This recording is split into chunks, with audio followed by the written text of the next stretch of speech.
Jawa action figures sold separately. Hey, I made R2-D2. You can make your own droids or follow the droid maker blueprints by switching different tops, arms, and legs. Hundreds of droids, up to 5 at a time. The movable crane swings parts where you need them. You can even make droids with wheels. The Star Wars Droid Factory. Jawa action figures sold separately. New from Kenner.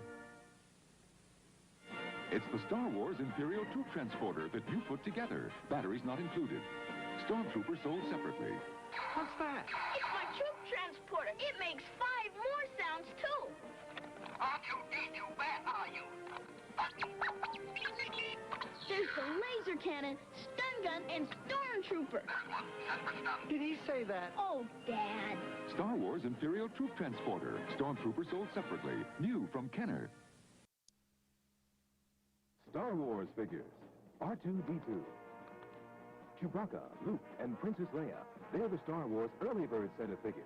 These action figures are not yet available, but this Star Wars Early Bird certificate package is in stores with this colorful Star Wars picture display stand and certificate to send in to get a set of figures by mail. They'll be sent to you at home between home.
This is the way.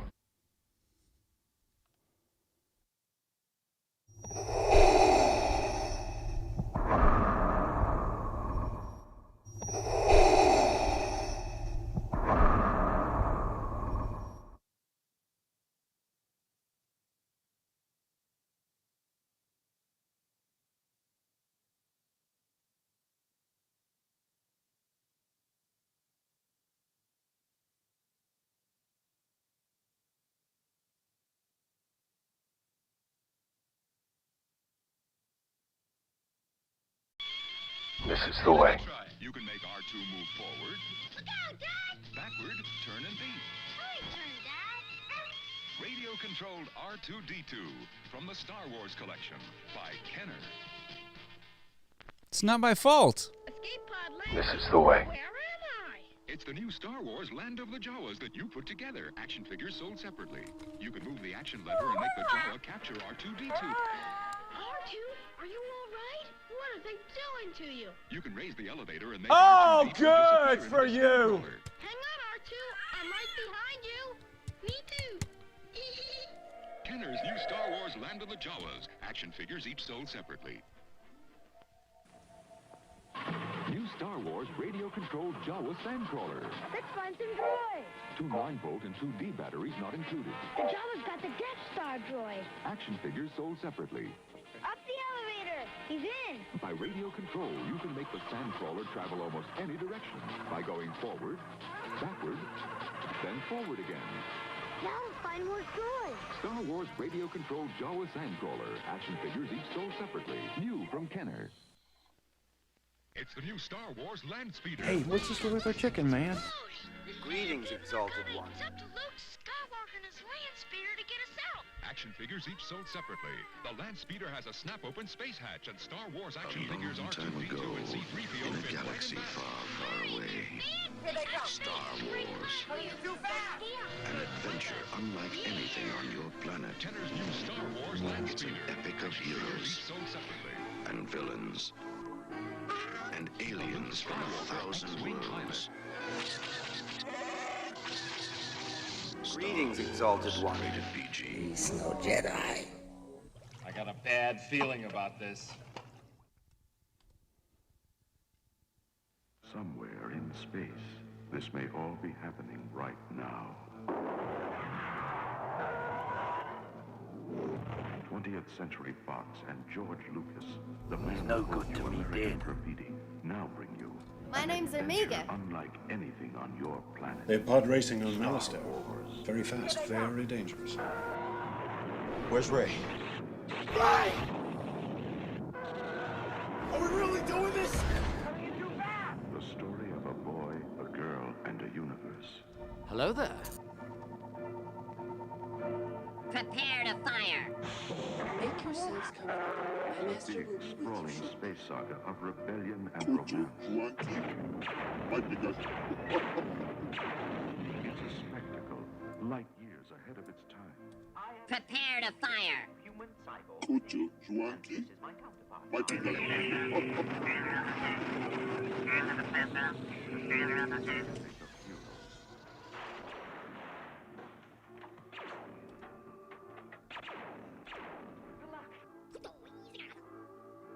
And villains.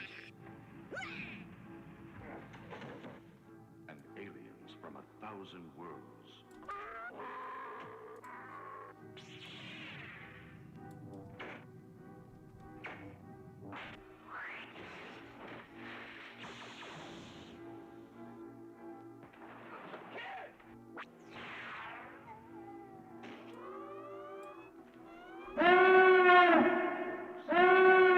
Years in the making, and it's coming to your galaxy this summer. Come on, New Zealand, try something new.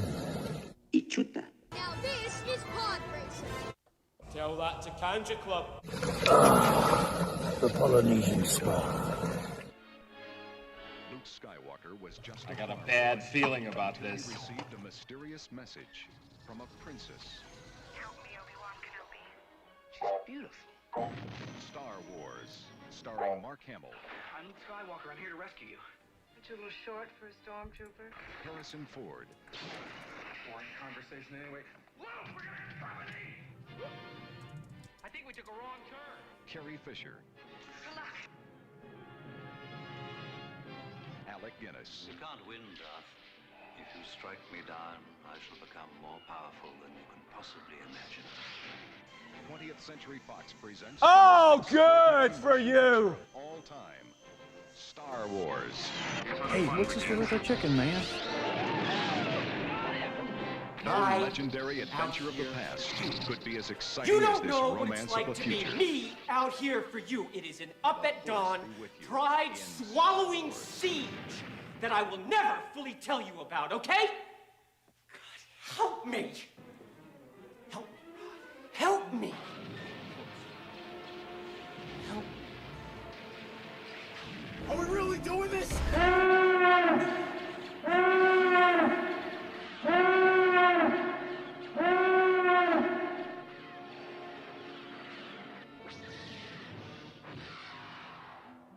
20th Century Fox and George Lucas bring you.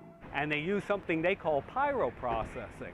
The interesting thing is they call it pyroprocessing, but it's a molten salt process. They're dissolving this thing in a molten salt, and they're doing electrochemistry on it. Why don't they call it molten salt? They want no association with molten salt. Dad Wars is brought to you by... To create images is always a challenge. Digital magic. Panasonic. The shroud of the dark side has fallen. Begun. The Dad Wars? Dad Wars. has.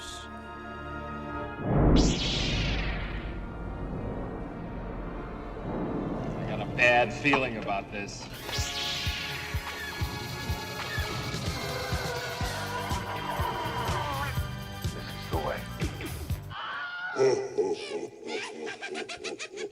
Dad Wars. So many intros. So many intros. It's a stalling tactic. Greetings, exalted ones. Welcome to Dad Wars. We are live. Say hello there in the chat. Hello there. Let me know how you're doing. Let us know how you're doing. Your first mission is to use the Force and hit that like button. now, right now. And if you're new to the channel, activate the subscribe button and turn on notifications so you don't miss a single moment of Dad Wars, which we try to do as often as we can, but we're dads.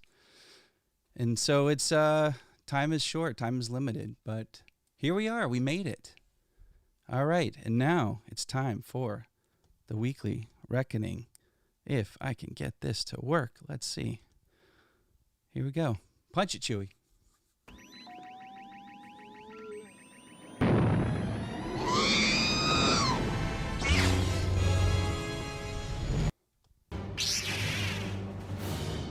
Just more intros, that's all. I'll show you the dark side. Hello there. Where's Ray? That's my question. There he is. Get all the stuff on the screen. Hello there. Hello there. Welcome. Am I here? All right. You are here. You're here. I'm going to get it worked out one day where you can actually see what's going on the show. We'll get there. We're going to get there one of these days. I can see it's that we're a little bit of delay for YouTube. By the time I see it, it's behind a few seconds. Theoretically, there is a way. This is the way. It would be to, I'm in OBS, send it back to you into Skype, and you can see it in real time. However, this Mac will explode if I try that. I think I tried it one time before. But strangely, you're off center a little bit, but we can easily remedy that. How are you, Ray? Not too bad. I just got off work, sitting with the dog here. I think he's sleeping and relaxed, and it sounds great. Just had a low carb snack and some water. So you did or Lou did? Who had the low carb snack? I did. What did you have? They're like these things from Costco. They're like these mushrooms. They're almost like these Reese's cups, but they're like I've seen what are those. the flavors? They're called like keto bombs or something. Yeah, something like that. But they're Keto One, I think, is what they're called at Costco. But they have hazelnut flavor, caramel flavor, and a mint one, and actually pretty good. So I had a little snack. So great. Now I'm hungry. Thanks for that. Costco has good stuff. We talk about Costco all the time.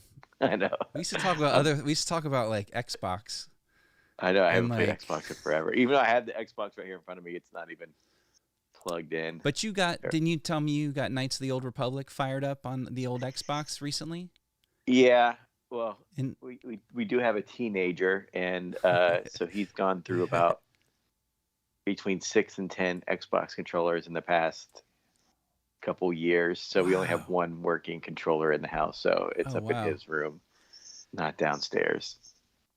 Can I say that I was working pretty late last night, which is why we keep postponing our weekly show. But I reconnected with a buddy of mine who I know through Laura's friends, the Livingston crew from way back when, and they all live kind of out here in Hunterdon County now.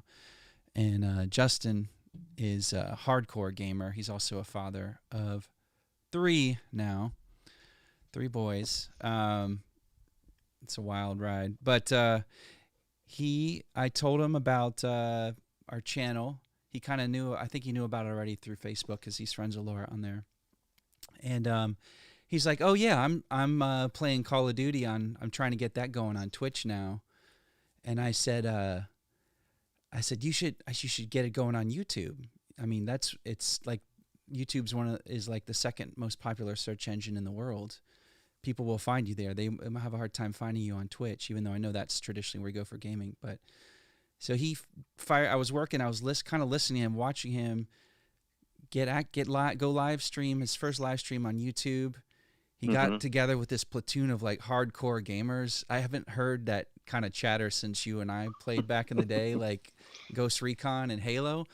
Yeah. But these guys are next level. Like Justin was in the military. Like he served in conflicts. Like he used to jump out of airplanes and stuff. So the guys he runs with, we didn't get to talk about that. I was live chatting, kind of helping him troubleshoot with volume and stuff like that, and image quality and stuff. But these guys are like next level. They just like. I haven't played any online. I think I tried an online game once and I just got destroyed. Like it's not like we. It's not like the old days, right? You got to really keep up with it. So and you know, we haven't played in forever, so you know, my skills, and not that I was all that great to begin with, but you know, we had fun with it. But it just seems like people don't, you know, used to be able to get on there and talk with people and, you know, have fun, and people were kind of goofy and would joke around and stuff. But now it's like everyone just like yells at you, or no one talks at all. It's kind of, it's a different vibe than what it used to be. These guys, it was like a military simulation. It was very civil. These guys, I don't know the context of it, but I know Justin well enough, and he seemed like he was leading the operation. And I've never sat there, you know, you just think like, who watches people play video games online? And I was totally riveted with what I was. I would tune in. I would watch when I could, like if I was rendering out a video file or something for work, what I was working on. But I was listening mostly, and just hearing that chatter, it was like I was listening in on some real a real military operation. It was pretty fun. So anyway, he has made a deal with his lovely wife Lillian. He has 30 days to get 30 subscribers, or she's pulling the plug. So he has 6 right now. So I told him I'd try to help him out, and he said whenever as he builds an audience, he's gonna plug Dad Wars, no doubt. So I'll have to give him a follow. You have to send me the link, and I'll follow him as soon as I can. I will. He's got a strange name. Or subscribe or whatever it is. Yeah, Ghost Pants Wolf. Wolf. I have to find. There's like someone. It's a few years old, but there's some guy that did like one of those Call of Duty things, and I think he would just play like in teams, but he would just play by himself, and he would like take it like super serious, but in a funny way. Like he'd be like, like if someone was hurt, he'd like run up and be like, "Hang on, soldier, I'm bringing you back," and he would give him like a health pack, and he would like, on me, man. And people were like, "Is this guy for real?" And he would like, "Soldier, fall in line." But he played it. He played that the whole way, right? He did. Did he ever break character? The whole video. It's hilarious because he just like keeps it so like he's so like in the character. But it makes you like cry laughing. I have to like see if I can find it, but it's so funny. Yeah. But he like great. Screams and yells, but it's like not like in a mean way. He would just like he's like super like yelling out orders at people like. But he was good too. He was like killing, man. He was like destroying people. And then when he got shot, he was like, oh, like acting like he was actually injured and stuff. It was really funny. I'll have to find it. I can't remember. It's been years since I've seen it. It's probably been a year or two since I've seen it, but it's really good. I was thinking, just made me think of Leroy Jenkins all of a sudden.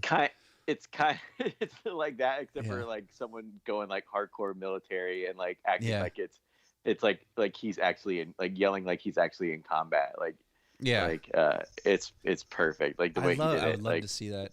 I would love that. That would make my day, I think. Just the way you describe it. I mean, it seems like my cup of tea for sure. I have to find it. Maybe put it up on the Dad Wars Facebook page. Yeah. If anyone visits that at all.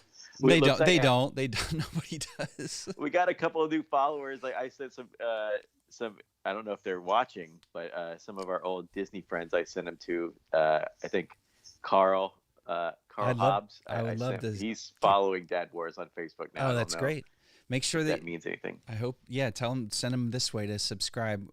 If we can just get a foothold here on YouTube, then everything else will just kind of fall into place. But yeah, Facebook seems to have helped a bit, and the people that you invited, it's definitely helped out. So I see some people are checking us out right now, and if anybody, even if you're just for a second, just stumble right over that like button if you can. You don't even have to subscribe. You just hit like. If we can get, let's see how many likes we can get tonight, besides the one that you and me and Aaron put up. So Aaron's on assignment. Aaron's actually working another live stream gig tonight. This is like his new thing now. Yeah, I think he's hosting some kind of. Dang it, Aaron! I know I pay attention to you when you talk, but I kind of just forgot. It was a comedy thing or a karaoke thing. I'm not sure. So you were talking about the military. Right before I logged on here, I checked out this new Lightyear trailer. You saw it? Oh, I was going to bring that up. I didn't know if you've seen it yet, because I know you've been busy all day. So I just caught it. Looks amazing. Yeah. Wow. Yeah. The CG is again next level. They just raised the bar again. Well, it's like it's not, it's not Buzz as a toy. It's Buzz as like a real person. So how does it tie in? I don't know much about it. I remember hearing about it like a while ago. Is it canon? I guess it's like if Buzz was. It's a what if? If Buzz was like a real thing, like Buzz is a toy, and I guess it's like.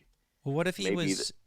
What if the toy was inspired by someone? But then we would have heard that would have been part of the Toy Story mythology years ago, right? But it was always just an action toy, right? Yeah, I'm not sure how it plays in with canon and that stuff, but that's always at least my first thought when I see this, like something an IP like a new chapter or something. Like, does it count or does it not count? Like, is it canon or not? It looks good, and it's I guess Chris Evans is the voice of Buzz, not Tim Allen. But interesting. I bet he can he could probably do a pretty good young Tim Allen impression. Yeah, I guess he'd make it his own. It's like and Tim Allen's getting a little older, and if this is popular, they could be making Buzz Lightyear movies for the next 30 years. Like, how long are they making toys? I'm sure Tim Allen didn't think he'd be still doing Buzz Lightyear, almost 25 years later. No. Chris Evans could be doing Buzz Lightyear, Pixar movies. Can you do a Buzz Lightyear? Not based off the toys, he could be doing that for who knows how long. So it's interesting. Yeah, it looks. I need to watch it on a bigger screen. I just was like scrolling on my phone. I sat down on the couch for the first time in like a week, and the girls. I was down working till dinner. Showed up a little late for dinner, almost on time today. But they're like, "Daddy, we're watching The Phantom Menace," and I was like, "Excellent." So they watched they must have watched about right up to the pod race. So we paused it at the pod race, and then the whole motivation to get the kids to eat, go bathe, get jammies, brush teeth, or brush your hair was if you want to watch a pod race, you gotta get let's get it done. And they want to watch it so badly, but they still can't help themselves but to just do whatever else and just get distracted at every turn, like unable to focus. Like, come on! I just had to remind them like every 5 minutes because I wanted to see it. I haven't seen the pod race in a little while, and I haven't seen it in years. Oh my gosh, I'm telling you, man. I'm watching it. We have a pretty decent 4K Samsung 65-inch, and I have a surround system down here in the basement. I'm sorry, Dad Wars had HQ, but upstairs in the family room, I have like 2 really good home pods that are paired, and they really do make have good fidelity. Fills the room. It's pretty neat technology, but I cranked it up, and man, it was just, I was like, girls, you have to see this in the theater. It took me back to when we saw Phantom Menace in the theater. And it's still, visually, many other parts of the Phantom Menace don't hold up. And also they kind of lose something from screen to television screen. Mm-hmm. You know what I mean? Yeah. They lose some of that that baked in filmic look. And when it gets transferred. How big it is, on the screen when you're looking at it, it's different than watching right? it on TV. Because then Watto isn't quite in the scene when you're watching it on TV. At least I feel like some of the things aren't seamless. But that pod race, man, they can't do any better today. I don't think they can do any better with the CG than they did with that. It all seemed very optically accurate. It didn't seem like any kind of CG to me, even though all those rock canyons, right? The most of the scenes, anything that wasn't a close-up of Anakin, it's all it's all made up. Oh man, I don't even mind the 2-headed Greg Proops announcer anymore. I kind of have a nostalgia for it now. And that game, they used to have that game for what was it? Yeah. I forget what system it was, but N64. We used to play that game like crazy. That game was fun too. Yeah, I bought it on the Switch like 2 or 3 months ago, and we played a little bit. The cutscenes are just the worst 3D you've ever seen. Just looks like a horror show, like Anakin, like 3D Anakin from what 99. But the actual pods look kind of cool. The tracks look cool. So try playing that Knights of the Old Republic. I was thinking about that. I don't even think I have. I had it when I lived in Atlanta. I don't even know what I did with that. I don't even think I finished it. You can get it for $9. I think it's like $9 on if you get it up, buy it for the Xbox. You can buy it offline. That's what I did. Yeah. I'll do some. I'll play it in the next few days. I'll take some video of it. What it looks like. It's crazy. I mean, it's good. Is it fun? Are you having fun with it? How's the voice? Doesn't it have voice acting in it, or is it just you're reading a lot? It has good stuff, and it sounds good. It looks good for the time. It looks great. It just, it's like it's old now. I was like thinking, like, man, this game was like cutting edge. I loved this game when it came out, and it's like woof. Oof. I'm glad they're redoing it. I guess it's gonna come out on PS4, and then I guess it's going to be like exclusive for like 6 months to a year. Then it'll come out on Xbox. So I'll get it when they do the new one and see what PS5. Hopefully it'll be better. Is it coming out on PS5 or PS5? That's what I meant. Did I say PS4? Yeah, which I hear you still can't find one right now. I don't think you can find any of them. I don't know. But yeah, I was thinking about, I wonder if there'll be any like Star Wars references in the Lightyear movie, because in Toy Story there was like a bunch of. Oh yeah. Toy Story had like You get the Wilhelm scream for starters. Rebels.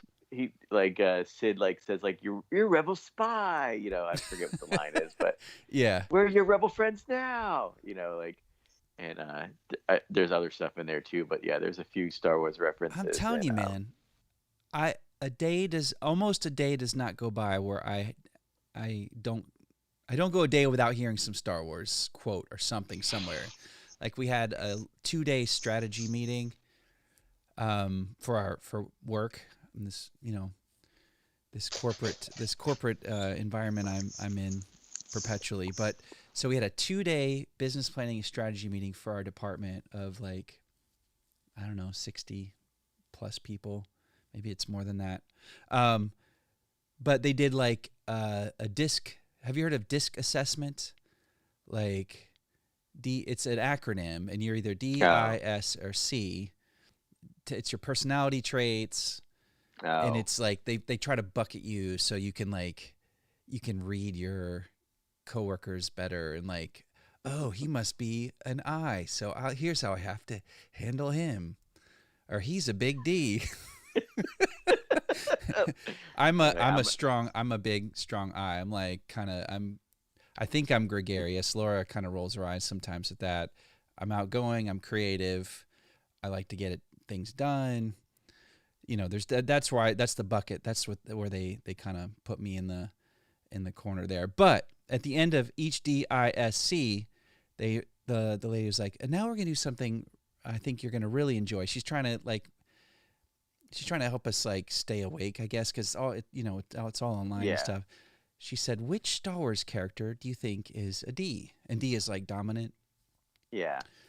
I didn't remember exactly. A couple of them didn't line up really, but one was Yoda, one was Han. I was Han, so the eyes were Han. So I was like, all right, that checks out, sort of, not really. Mm-hmm. But then 3PO was the C, and that's who takes, who gets the most information, who's more pragmatic. So that was a C. And I was like, well, 3PO kind of he is kind of an emotional guy though, right? He will tell you the odds and give you the straight numbers, but he's also he hates space travel. He's always, oh dear. He's always something. So it didn't quite line up. Wrong. So, but I have the same setup. Dad Wars is also my job. This is my way of communication. And like, I'm like, I can't help myself. I have to like, I'm going to have to do sound drops here. Like this is what I have to do. So she goes, if you're all the eyes out there, who do you think, put in the chat or just tell me, who do you think is I from Star Wars? What character? And then she showed Han up on the screen. I was just like, I got a bad feeling about this. And she was like, excuse me, did someone make a comment? But someone called me out right away because I've done this in much smaller groups, not with my boss and my boss and my boss's boss's boss on there. Like the whole leadership team was on there, and I just like doubled down every time. I just kept going for it. And by the end of the second day, everybody was like, Justin, close us out. What do you got? What do you got? Oh, so it's like, this is good, but this is also too much attention on me. I don't want to, rock the boat too much, but it was fun. Yeah. But long story short, it's like every day I hear, like, I guess I'm looking for it, but there's Star Wars like references all over the place. Yeah, I even showed. I was going to ask, have the girls seen or have they watched the Toy Story movies? 1 and 2 and 3. I think 3 was Piper's first movie in the theater. Okay. No, 3 was Eloise's first. No, let me back up. Toy Story 4 was Eloise's first movie in the theater. Frozen 2 was Piper's first movie. But I don't think they've seen 3 actually, or they haven't seen it all the way through. I don't want to show it to them. But at Omi and Opa's house, they've watched 1 and 2 probably many, many times. But nice to know if they were big fans. If you got to show him the trailer for that Lightyear movie, see what they think. Yeah, I almost did, but I saw it on my phone. I said I'll wait maybe till Saturday morning. We'll get up and I'll say, hey, got something to show you. You should do like a reaction video with Eloise, even though doesn't Aaron say he hates reaction? Yeah. But he said he's done a couple. I looked at. I didn't get a chance to ask him what those were, but if anybody's tuning in now, just say hi to us in the chat. Hit like. Let us know you're here. Speaking of, you're talking about Disney. I want to show you a trailer. I don't want to reveal the news yet, though. Let me see. I'm trying to be crafty here. Okay. I haven't seen any Star Wars news that I can think of except for there's something that made some waves this week, and I'm looking forward to sharing it with you. The only thing I saw was Anakin is going to be in Ahsoka, I think. Okay, that's what. Never mind. Just call it. No. Let's just get out of here. I thought that was already known. I didn't know that was. Oh yeah, it is. We're like a week behind. That's why I was like, that's old news. I didn't think of. Oh great! Oh my god. I'm out of here. This show is old news for sure. Nah, I know. I almost wanted to do like we did for the Visions trailer when we just jumped on during lunch, but I was just too darn busy. But if big stuff like that comes up, we should just jump and do some coverage, because by the time we get here once a week, we've missed out on a lot of up to the minute stuff, right? Let's see. I just want to show you the Disney Day did a trailer. They released a little teaser trailer for Disney Day, which is your favorite time of the year, right? So I just want to show you.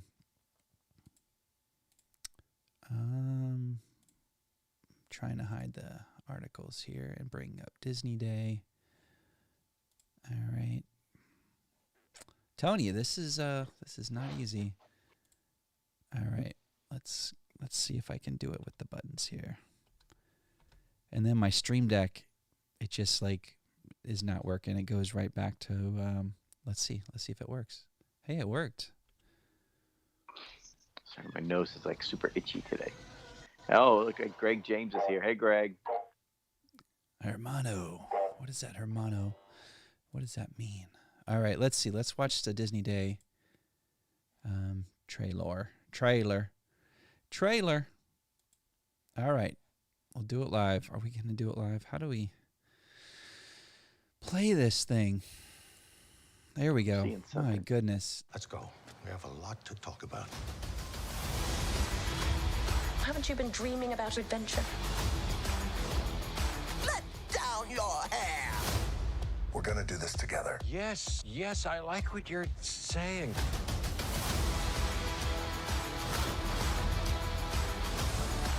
They can smell fear. Might be me. Life in Porto Rosso is awesome. What happened to your shirt? Something we've never seen in Star Wars before. Oh my golly, you've got I'm kidding.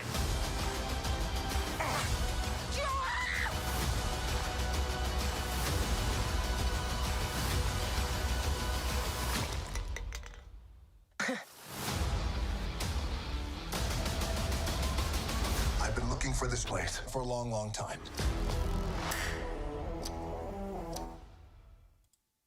All right. So I showed that to you, I think. I guess is that our first look at the Book of Boba? Sort of. It's the first look at the Boba Fett retrospective documentary. Short featurette that they've put together to build anticipation. Like, we need any more anticipation building for Boba Fett, Book of Boba Fett. I don't think so. So there's an accompanying article. I just thought that was pretty cool. There was some behind the scenes stuff. I think all of that's probably been out there before, right? The all the making of Empire stuff, maybe. Let me just scrub. I'm just going to scrub for a second, and if we see anything interesting. Let's go. Like there was one quick shot of The Simpsons in there. Yeah. There was one. Yeah, there for the new Simpsons short that's coming out. Now is I wonder if Shang-Chi is that gonna be on Disney Plus now? Oh, good. Jungle Cruise, Shang-Chi. Eloise is super excited for Shang-Chi.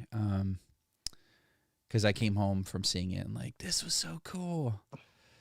There's some Boba action right there. But it's just intermingled with all this other stuff that you may or may not like. Yeah, that Boba right there, that's from... Is that from the park?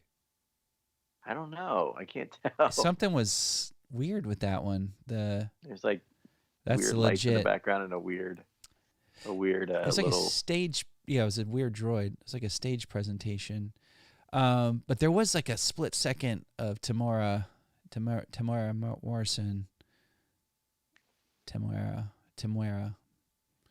Anyway, I should have just edited together the little pieces, but we don't need to worry about that. It'll be here soon enough. Are you doing a countdown? Last time we did a show, you said it was 70 days until we get Boba. Now it's on Friday. It'll be 60, maybe 61 days. I can't remember. It's November 31 days or 30. I forget for November. It's grueling. Man, psyched. Boy, they're really hyping that Luca short, though, huh? Oh, there's a new short. I see. I need to watch Luca. I kind of fell asleep when I was watching it the first time, so I need to rewatch it. Yeah. It's people really like it. I was okay. I wasn't crazy about it. The whole concept of it was a little too out there for me, and I was Greg, what's that? I was saying, Greg just put in the chat. I don't know if it was a joke, but he said, "Is he serious?" At Disneyland, you can meet zombie Captain America. Is that real, Greg, or is that a joke? Better not be fooling. I still haven't watched What If. I'm behind. I'm. Oh my gosh! No, you're watching grown-up stuff. Yeah, I need to watch it. It's just sometimes do I really want to get started on that? And yeah. I mean, there's a lot of stuff I do want to get started on, but I just don't get there. Are they full half-hour episodes? Or are they Oh yeah, episodes? they're legit. And speaking of well, you just have to watch it. I was saying are these things canon or not? Everything we see, is this Buzz Lightyear canon? I wonder that about all this stuff that's out. Marvel's just kind of You just have to watch, and then we have to talk because they're doing something pretty smart for their longevity and continuity. Well, and like we on TV, Julie hadn't seen the Venom movie, and that was on TV, so I was watching it with her when I was on my lunch earlier. And the new one or the original? The first one. We haven't seen the second one yet, but she's like, "Oh, this is pretty good," and yeah, it's not a bad movie. But I guess they say it's not in the same universe as Spider-Man. It's like a different universe, which you think they want to put those two together somehow. Yeah.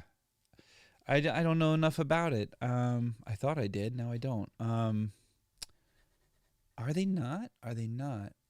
Are they gonna? From what I maybe and I was telling her like it's the character basically got to start from Spider-Man. How do you not have him be in the same universe as Spider-Man? Absolutely.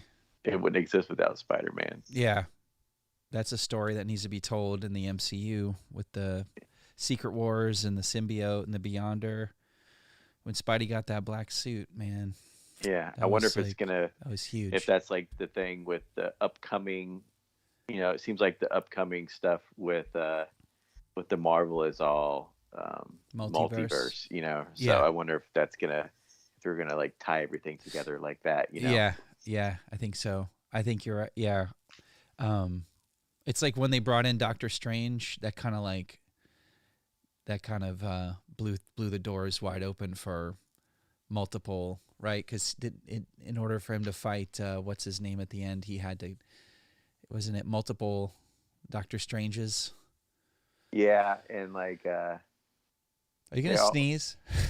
No, I'm just like, if you look at my face, like you can only see like the top half, so I'm trying to look over. Oh, sorry.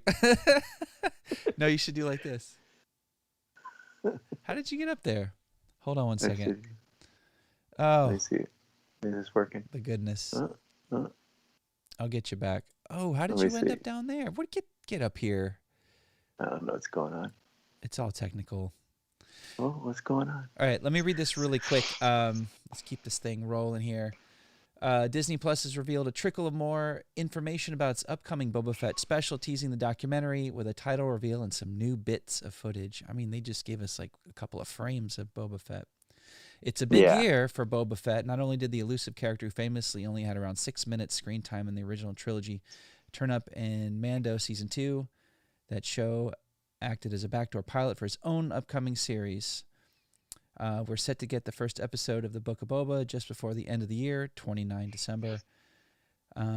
Disney has something else planned for the character, his very own documentary, which charts just how and why Boba has become a fan favorite over the years. We're going to see a lot of like cosplay, right? Footage. Yeah. We're probably going to be at all the celebrations. We'll probably see Jeremy Bulloch. There's been like 5 or 6 different actors to play Boba Fett. So who knows? I wonder if Daniel Logan will be interviewed. Did he pass away, Jeremy Bulloch? Yeah, he did. Yeah, a couple years ago, I think, right? Yeah. Mm-hmm. Yeah. He seemed nice like guy. I think we met him a few times at Celebration. Star Wars Weekends. Star Wars Weekends. He was always really, really friendly and nice. Yeah, super gentleman. Let's see. Yeah, free streaming of Shang-Chi and Jungle Cruise, new Frozen short, which will be very welcome here, and then the Boba Fett documentary. That's all on the same day. Should probably take that day off, right? November the 12th. No, not too far. There's a bunch of good stuff coming out, like not just on Disney, but in the next couple weeks. There's like, I think Cowboy Bebop live action maybe comes out next couple weeks. Okay. There's like a new Tom Hanks like movie, like some like post-apocalyptic movie. He does like 3 movies a year. It seems like on Apple Plus. Say wait. Hold this for the end. End. No, I just saying like that's what's coming up. I know there's like a bunch of stuff coming up like in the beginning of November. I can't remember everything, but I know there's a few movies and TV shows coming out. All right, it's 2 years. Can you believe Disney Plus is 2 years old? I know, and I didn't can't even want to believe it. get it, but I got it. I got that the first year for like $70. I was like, I'm just gonna get the whole year for the cheaper price. Yeah. Super cool. There's so much stuff on there. If you some stuff you have to look for.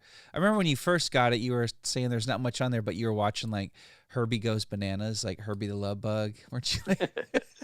I didn't really watch much until The Mandalorian came out, and that was well, there wasn't really much to watch. I mean, except for like the old movies and stuff. But if you wanted like original content, there wasn't much besides Mando for almost like the first year. It felt like, you know what I mean? Yeah. But now look at it; it's the most.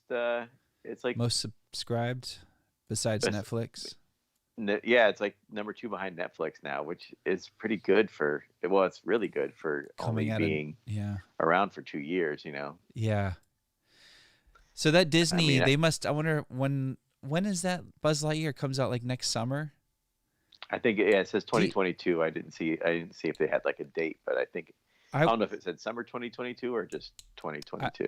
I watched it just once, and then the thought to me was my cynical mind thought they've been getting beat up so badly on YouTube and in the culture vlogs and stuff because of all the shenanigans with pricing and add-ons and premiums and e-tickets up charges, and like people are maybe I'm just going down that rabbit hole, and it's just like one video leads to the next and one article leads to the next, but Bob Chapek is like they're coming after him with pitchforks at this point. Between people do not like him. The Disney, the Genie Plus, the pay for play Fast Pass now, like everything's plus and premium and you have to add everything on. We're getting ready to go in January, and they took away. There's no dining plan option anymore. There's no the Fast Passes. You have to pay for Fast Pass by way of Lightning Plus. The Magical Express that was supposed to take us from the Orlando International Airport to our Disney resort stops forever as of January 1st. We arrive on January 3rd, I believe, January 2nd. It's just like, and then people are like, now I'm seeing people are like, I guess the dazzle of like the new rides has worn off, and they're kind of shredding Mickey's little runaway railway ride, and saying it's just like it's trackless, but it's just like lo-fi like tech, like just screens and projection, and like really? I loved that ride. It looks cool. It looks cool. It was a blast. I enjoyed it. That's thoroughly. Good. Yeah. I definitely we'll have to probably pay to Fast Pass it to keep these kids moving through the park. I can't believe that people are trashing that ride. Like it was a lot of fun. Like, and it kind of reminds me of the Star Wars, the new Star Wars one, which you guys I'm sure will go on. It's trackless. It's and the Ratatouille ride is trackless, and they're just. I think I guess maybe the few posts I saw, they're just like saying they're not pushing the envelope anymore, and they were showing like the Riviera Resort, which is a new resort, and it's if you read the description of the Riviera, and you're supposed to be whisked away to like the French Riviera, like, and it's supposed to make you feel like you're in Europe, but the guy read the description while showing the front of the building, and it just looks like a cheap Vegas hotel. And in the description it says exotic artwork from all around the world, from world famous artists, and you walk inside and it's like the Ratatouille poster but with French titles instead in like a cheap frame, and then like just frame pictures of Walt Disney himself, like on his train, which you see everywhere. Yeah, but I'm trying to stay optimistic and excited about the trip. Where you guys staying? Grand Floridian. You're doing like big time then. We got to stay as close to the Magic Kingdom as possible. I'm just trying to minimal like riding around, and I still have to strategize a few ways we're going to get around, but we have the monorail right there. I would offer to like pick you guys up and take you to the place at the airport, but I don't think the Jeep has enough seats for your whole family. No. We have no way. I appreciate that, but we'll have to get. We have to figure out, car seats and stuff like that. But the Mears bus, I think, is doing. They're like picking up the slack where it's gonna the void. They're gonna fill that void. So I have to figure out how to do that. But of course, it's not included. And I heard Disney started charging for parking in 2018 for the hotel guests. Not just I didn't. Yeah. I don't know. I'm out of that. Was after I quit. Yeah. I'm just staying tuned in, but I'm seeing like some disgruntled, and these are people that I've been watching to get all the good info about and the good intel about Disney for planning our trip. And now the news isn't so bright and cheery and filled with pixie dust lately. Yeah, people like. I feel like the bloggers and all those people like loved Iger, and once Iger's left, this new guy, they do not like Bob Chapek.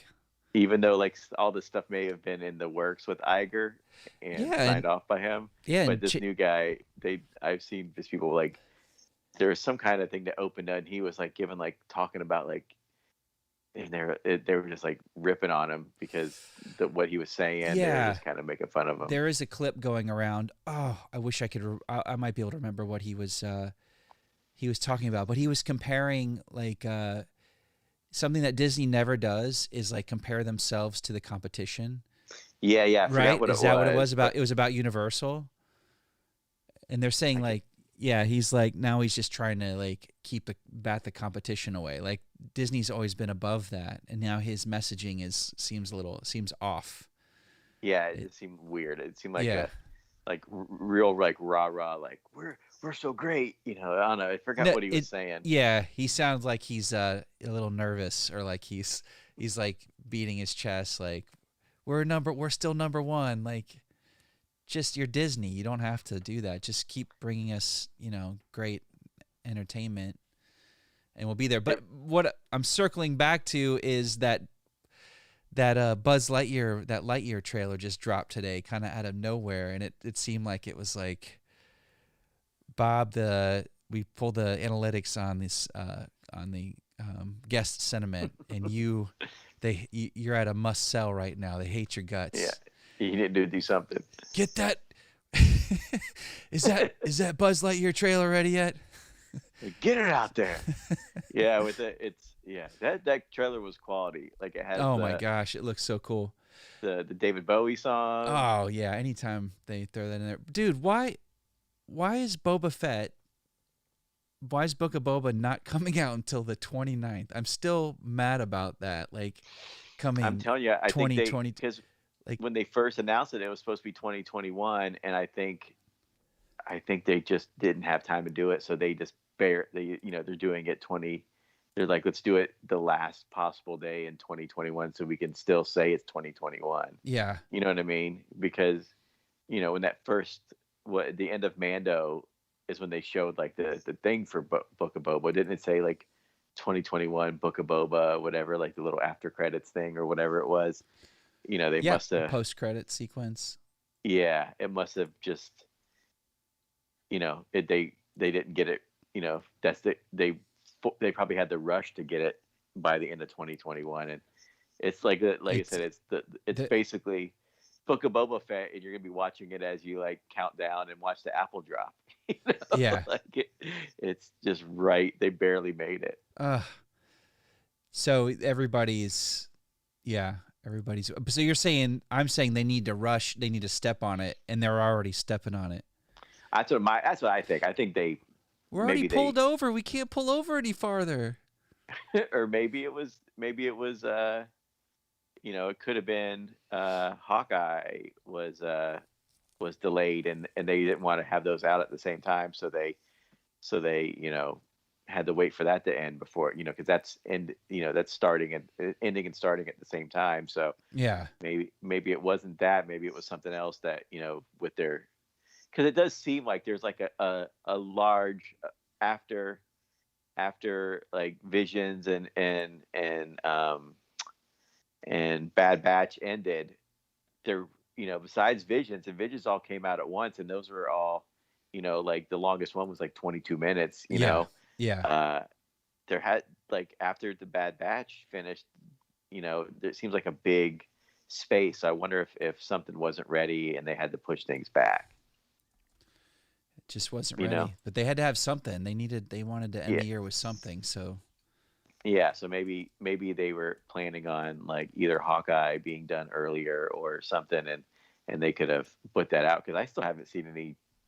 Had they really had much for that coming out, or no? I think there was a trailer for it, but I don't think they've shown too much from that either. No. But we'll probably get some more exciting reveals, announcements on Disney Plus Day, November 12th. Well, that should be coming soon too, right? The Hawkeye one? That should be next couple weeks, I'm guessing. Yeah, Aaron sent us the trailer for that, and I realized I did see it. It just didn't leave any kind of an impression on me. It left no impression. I think I saw that text, and I just didn't have any desire to watch it. Yeah. So I didn't even bother with it. So, speaking of, well, let me just jump over to this. Midnight Mass, right? it seems like a non sequitur, but it's going to make sense in a second. Because this little story is picking up traction again. Kind of. I've just seen it in a couple places, and I'm like, is this an old article? But it's not. It's our guy, the sheriff from Midnight Ezra? Mass. Yeah. This guy, Raul, right? Mm-hmm. He's awesome. He's just, dude, he's so like, what's the word? He's got just kind of this presence, and I think he needs to be in a lot more movies and TV, and he will be after Midnight Mass too. I think he's fantastic. But like a year ago, maybe more, is when I first saw a picture of him on Twitter that a fan had mocked up, put together him as Ezra Bridger. Maybe it was about a year ago. Feels like a year ago. So this article, September 29th, and I saw a more recent one actually, but this one, he's back in the news, if you want to call it news, but pushing to get. This isn't the right. Here we go. I guess he maybe he's perpetuating this news, that he really wants this. So what do you think about him in terms of just his look and his presence, casting as Ezra Bridger, live action grown up, versus the actor who portrayed live action Aladdin? I already favor this guy more, and I saw that live action Aladdin. Let me show you. I've never seen the live action. I mean, I guess it would, without. They're both good actors. I'll just start there. Without seeing that, I mean, I would. Aladdin, as far as the character, kind of feels, from what I've seen of the Midnight Mass guy, the Aladdin character seems closer to what Ezra is. Kind of. Yeah. It's almost like an Aladdin. He's like a. Like a street rat type kid, Yeah. That's what he is. I feel like the character was almost based off Aladdin. So I'm sure that guy would be great in it. Yeah. But he even gets called, doesn't he get called a street rat in like the first episode of Rebels? Yeah, I think so. I think so. Oh, okay. But the Raul, if I'm saying that right, he's just great. He's a great actor. So I'm sure he could, I don't know what direction they're going with Ezra, because Ezra's always been like a kid and young, and if this is like years later, I could see that guy. I could see that maybe the Aladdin guy would be like a better as a younger Ezra, but maybe this guy, if they like an older, like older and wiser Ezra, I could definitely see him in that role. Like he's great. But so did he do like a tweet? Like what tweet did he do? Yeah. Let's see.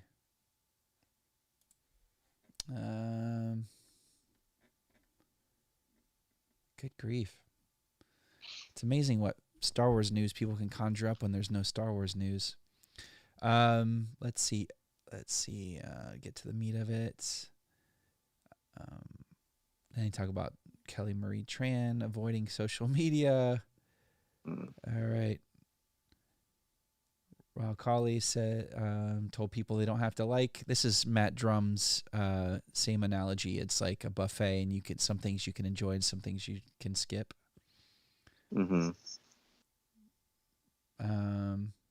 So the fans are pushing for Raul Colley to be cast as Ezra. In a recent Reddit thread, Star Wars fans discuss Raul's tweet and why they believe he would be the perfect Ezra Bridger, a character who hasn't been yet received the big screen treatment, but who is vital to Star Wars canon. Best description of those Star Wars fans I think ever seen. One fan wrote, another one praised Colley, writing, tangentially related, but Raul Colley is a great actor and seems like an all-around awesome dude. Raul for Ezra, a Reddit fan, wrote. They're just reporting on fans' comments. Several others agreed, Ray. Oh well, I thought it was kind of like almost already like said that the other guy was going to be. It was, Ezra. But then it wasn't. I think I almost like months and months and months ago, and I said, well, we have our cast, we've seen Rosario as Ahsoka, and now we're going to have the guy from Aladdin as, and Aaron was like, hold on a minute. That hasn't been, it almost seemed like it was like a done deal, right? Mm-hmm. But then have you heard anything about it? I haven't heard a thing about it. I only heard of like, I think, what's her face, Ahsoka actress, I can't remember what her name is, but she, didn't she post about it like, oh, it's going to be great working with him or something like that? And it just, I feel like everyone was like, oh, it seems like it's a done deal, but then it never got like an official, it was never officially said anything on by Disney or Lucasfilm or anything, so I guess we don't really know. No one knows for sure. Maybe it's the best kept secret. Let's see. There's some cursing happening here. Oh. Midnight Mass. All right. Yeah, take that down. Oh yeah, I'm seeing the delayed. Okay. It's gone. So yeah, just thought I'd throw that up there because I know we're both fans of that show. Did you finish it yet? No. When last we met, I think I watched another episode. On episode 3 last time we talked about it. Oh yeah, I watched episode 4.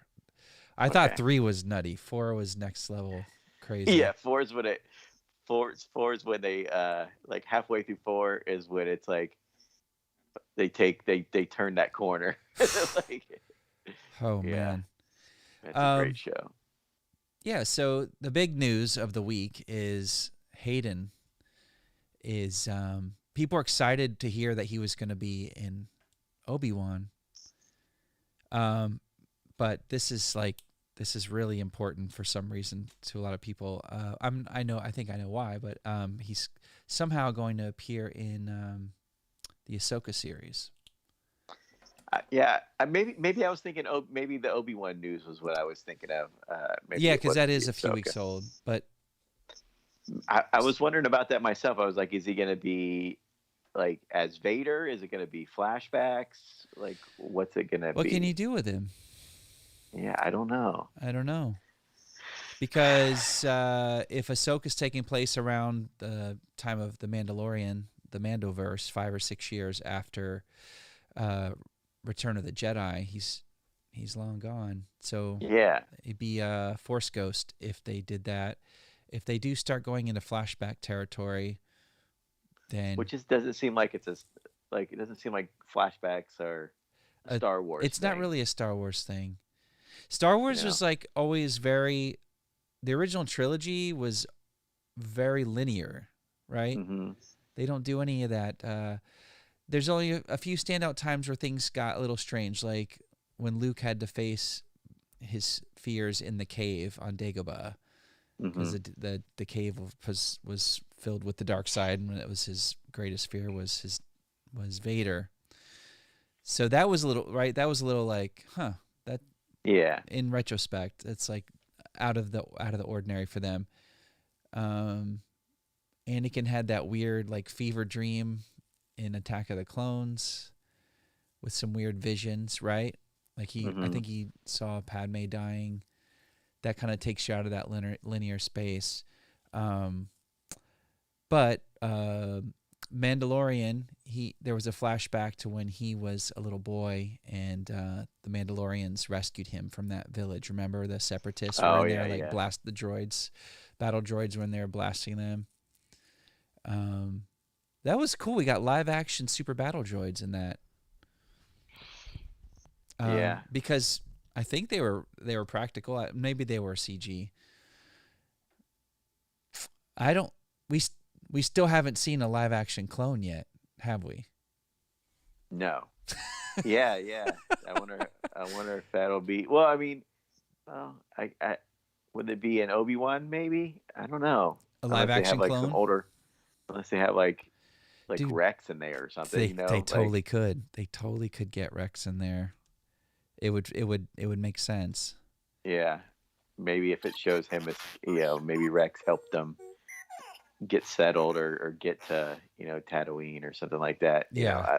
Who knows how they're gonna do the show, but it'll be I guess we got like a lot coming up. Yeah. All will be revealed unless they say it's a story for another time.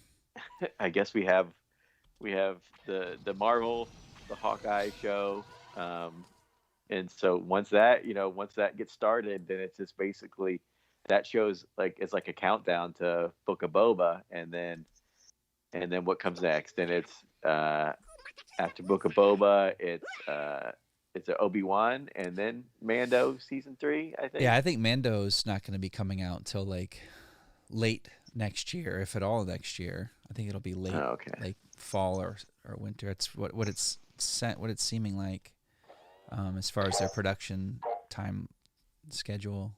I did see some news that said, but there's potential strikes happening, right? So we may not. Oh, I thought that got. Is that all resolved?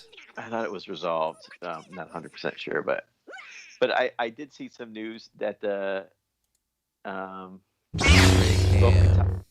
Bo-Katan, she was saying she's not going to be in season 3 of Mando. No, her sidekick isn't. She. Oh, okay. I thought it was saying that Bo-Katan wasn't going to be in it. If that's the case, that's news to me. I haven't read that, but I did see that her. I can't remember the character's name. Sasha. It's Sasha, the actress's. Yeah, she's a wrestler, right? Sasha Banks. Yeah, she's like WWE or something, or WWE. Yeah, you're right. Why are we on Ray Cam? Because they say, Ray, if you want to keep people engaged, you need to keep changing camera angles. Hold on. Also, I just reformatted this single. That's Lou Cam. Yeah. I need to make Lou his own lower third. Doggone it. Doggone it. I need to get you a picture of Lou so you can stick him in the intro somewhere.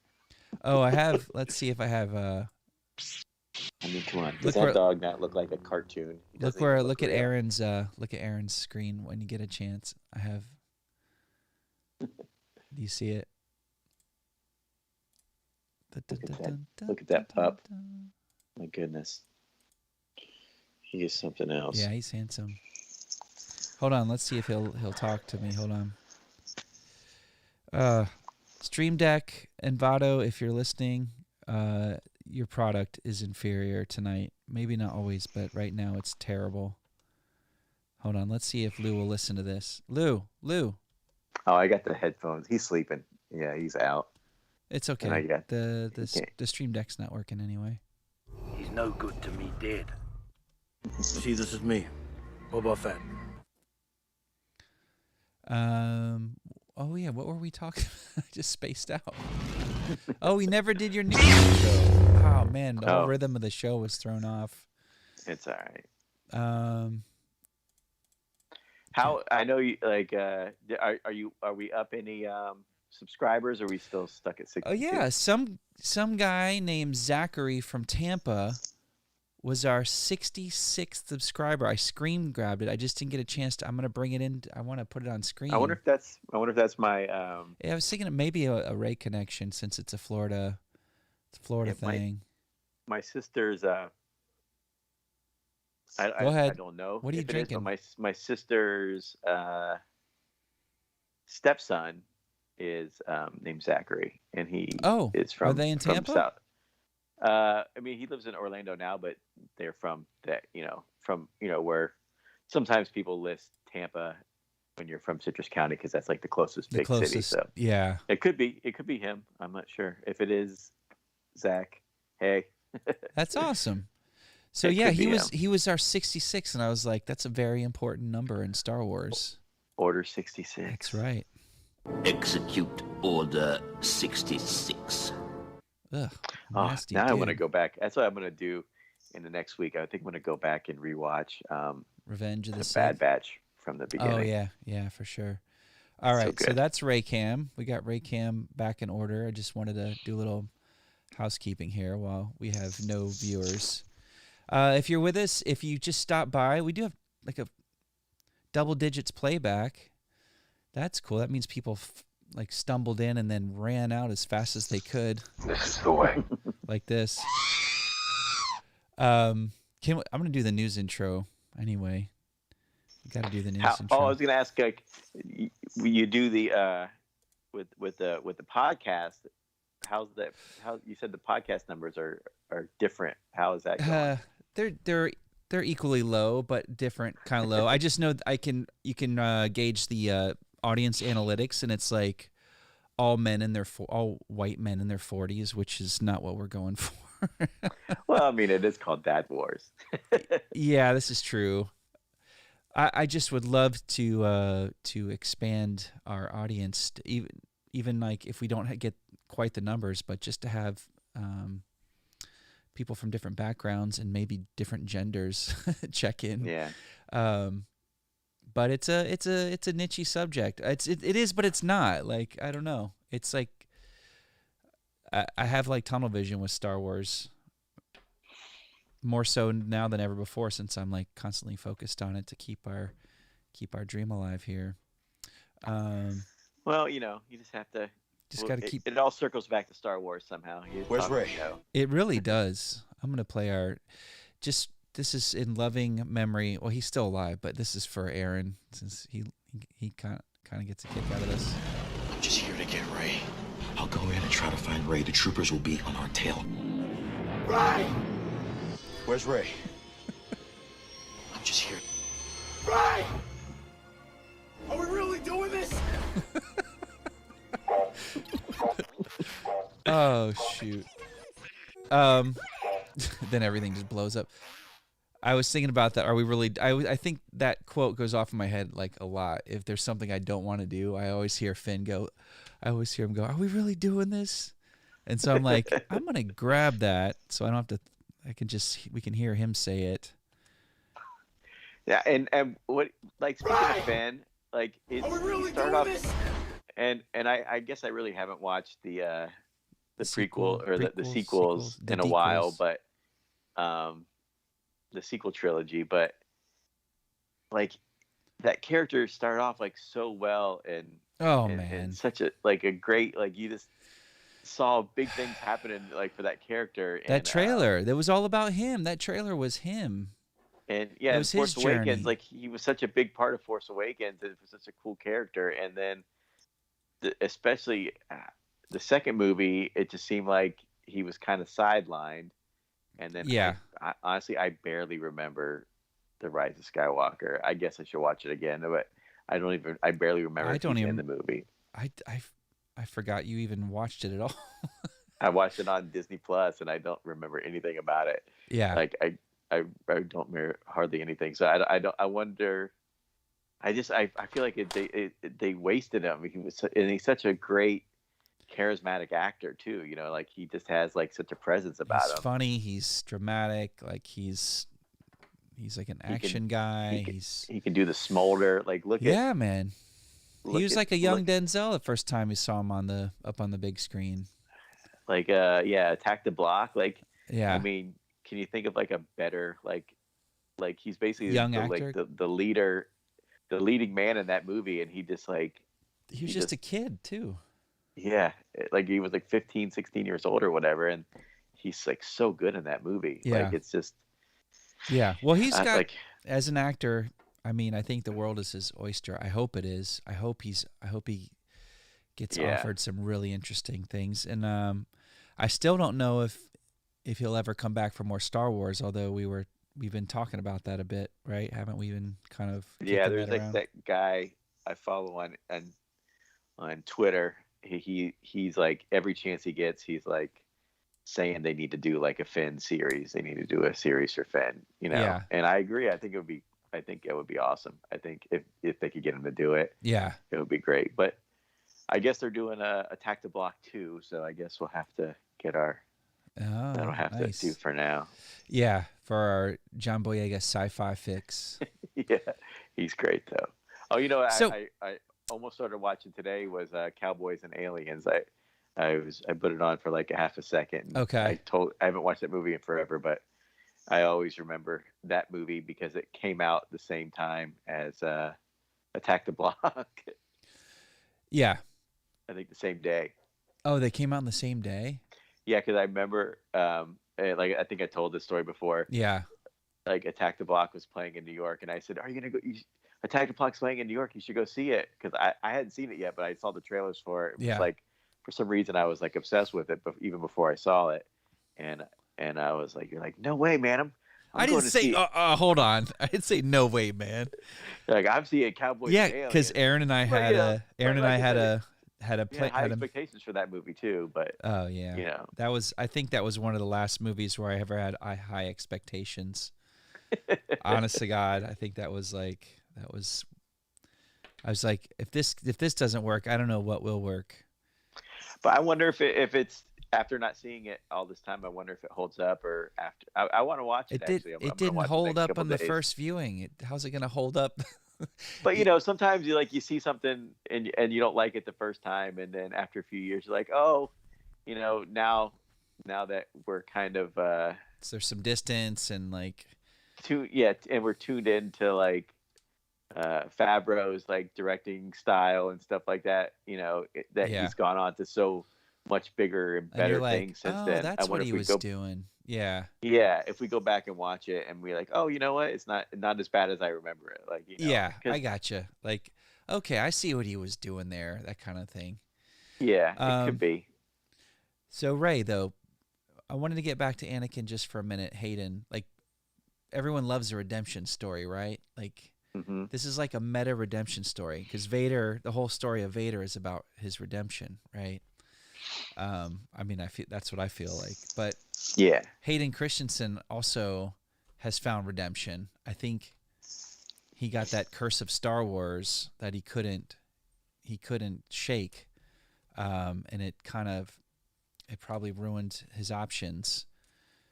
Some of his options after post prequels, but I think it just took a few years and maybe people watching the Clone Wars to where they started to kind of miss or think fondly of the prequels and Hayden, and now like I think if he walks into a convention hall like a Star Wars Celebration and the whole place goes absolutely nuts, and fans are clamoring to have him back in the timeline to get him back in. So that's why people are so excited about the potential for him to be in Obi-Wan.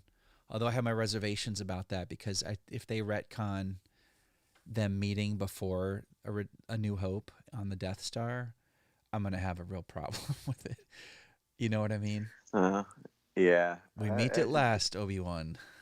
I mean, we'll see. It'll be interesting to see what they do, but I guess he hasn't done like I can't really think that the last thing I remember him doing besides Jumper. Was he in Jumper? He was Jumper, yeah. Him and was he Billy Elliot? Oh yeah. I saw that in the theater. I was really hyped for it, and it was okay. That was Doug Liman. Yeah. And Jumper. Then Shattered Glass. Shattered Glass, I thought was a great movie. Yeah. Him and Sarsgaard were awesome. And And then he did some movie with. Didn't he do a movie with Kevin Kline or something where they build a house or something like that? I can't remember. We Build a House. Yeah, it's the name of the movie. Have you now? Yeah, but I never Don't saw be that. too So, but then I close to- can't think of him being in anything else besides those 3 movies. So And those are all good movies. Those are all decent movies. I thought Shattered Glass was great. That was exceptional. Yeah, it showed he's a good actor. He gets knocked for Attack of the Clones, but it's they're not in control of the end result, and maybe some of the choices he made. He was a young guy. Let's give him a break. So if he comes back, he's like welcomed with open arms in this. Like, ironically, this thing that may have stunted his career as an actor, as a professional actor. So I think it'll be cool. I'm not sure how he's going to fit into the timeline, other than, like we just said before, flashbacks and Force Ghosts. Do you like Force Ghosts? What is your thought about Force Ghosts? As a concept and as a device in these stories, I guess they're okay. I mean, it's been set up, from the beginning of Star Wars. So you kind of have to accept it because it's just part of what it is. There's going to be Force Ghosts. Yeah, it is what it is. So it's in the first. Isn't in all 3 original movies, right? Yeah. It's in the original. It's only Obi-Wan's voice. Lucas hears, Luke. Use the Luke Force, hears Luke. his voice. Yes. And then he sees him on Dagobah. Yeah, and he sits down on Dagobah he walks by a vine and pushes the vine out of the way. He used the Force, and then of course at the end of Return of the Jedi, they're all there's like a whole party of them there. Oh yeah. So and lest we forget, although you've forgotten Rise of Skywalker completely. Oh yeah. Well, Last Jedi, Yoda, right? He's like burning what's happening? Like he helped. Oh, he summons lightning and destroys this Jedi structure with whatever. Ancient Jedi texts. Well, was there anything in Force Awakens? Probably not. I don't think there was in Force Awakens. No, but Rise of Skywalker, you get Luke, you get biblical Luke just kind of hanging out, and then bringing the X-wing out of the water. Which I like that parallel. I didn't mind that. Some people didn't like that, but I don't know. I was a sucker for that moment. But very few other moments in that film. Yeah, I'm gonna have to go back and rewatch it because I no, you don't. You don't have to. Aaron would tell you not. Aaron would say, "Ray, have you read the Colin Trevorrow Duel of the Fates script? That's a ride, man. I don't say freaking too much on this show, but that is a ride, and I would like to read that again. I highly recommend it.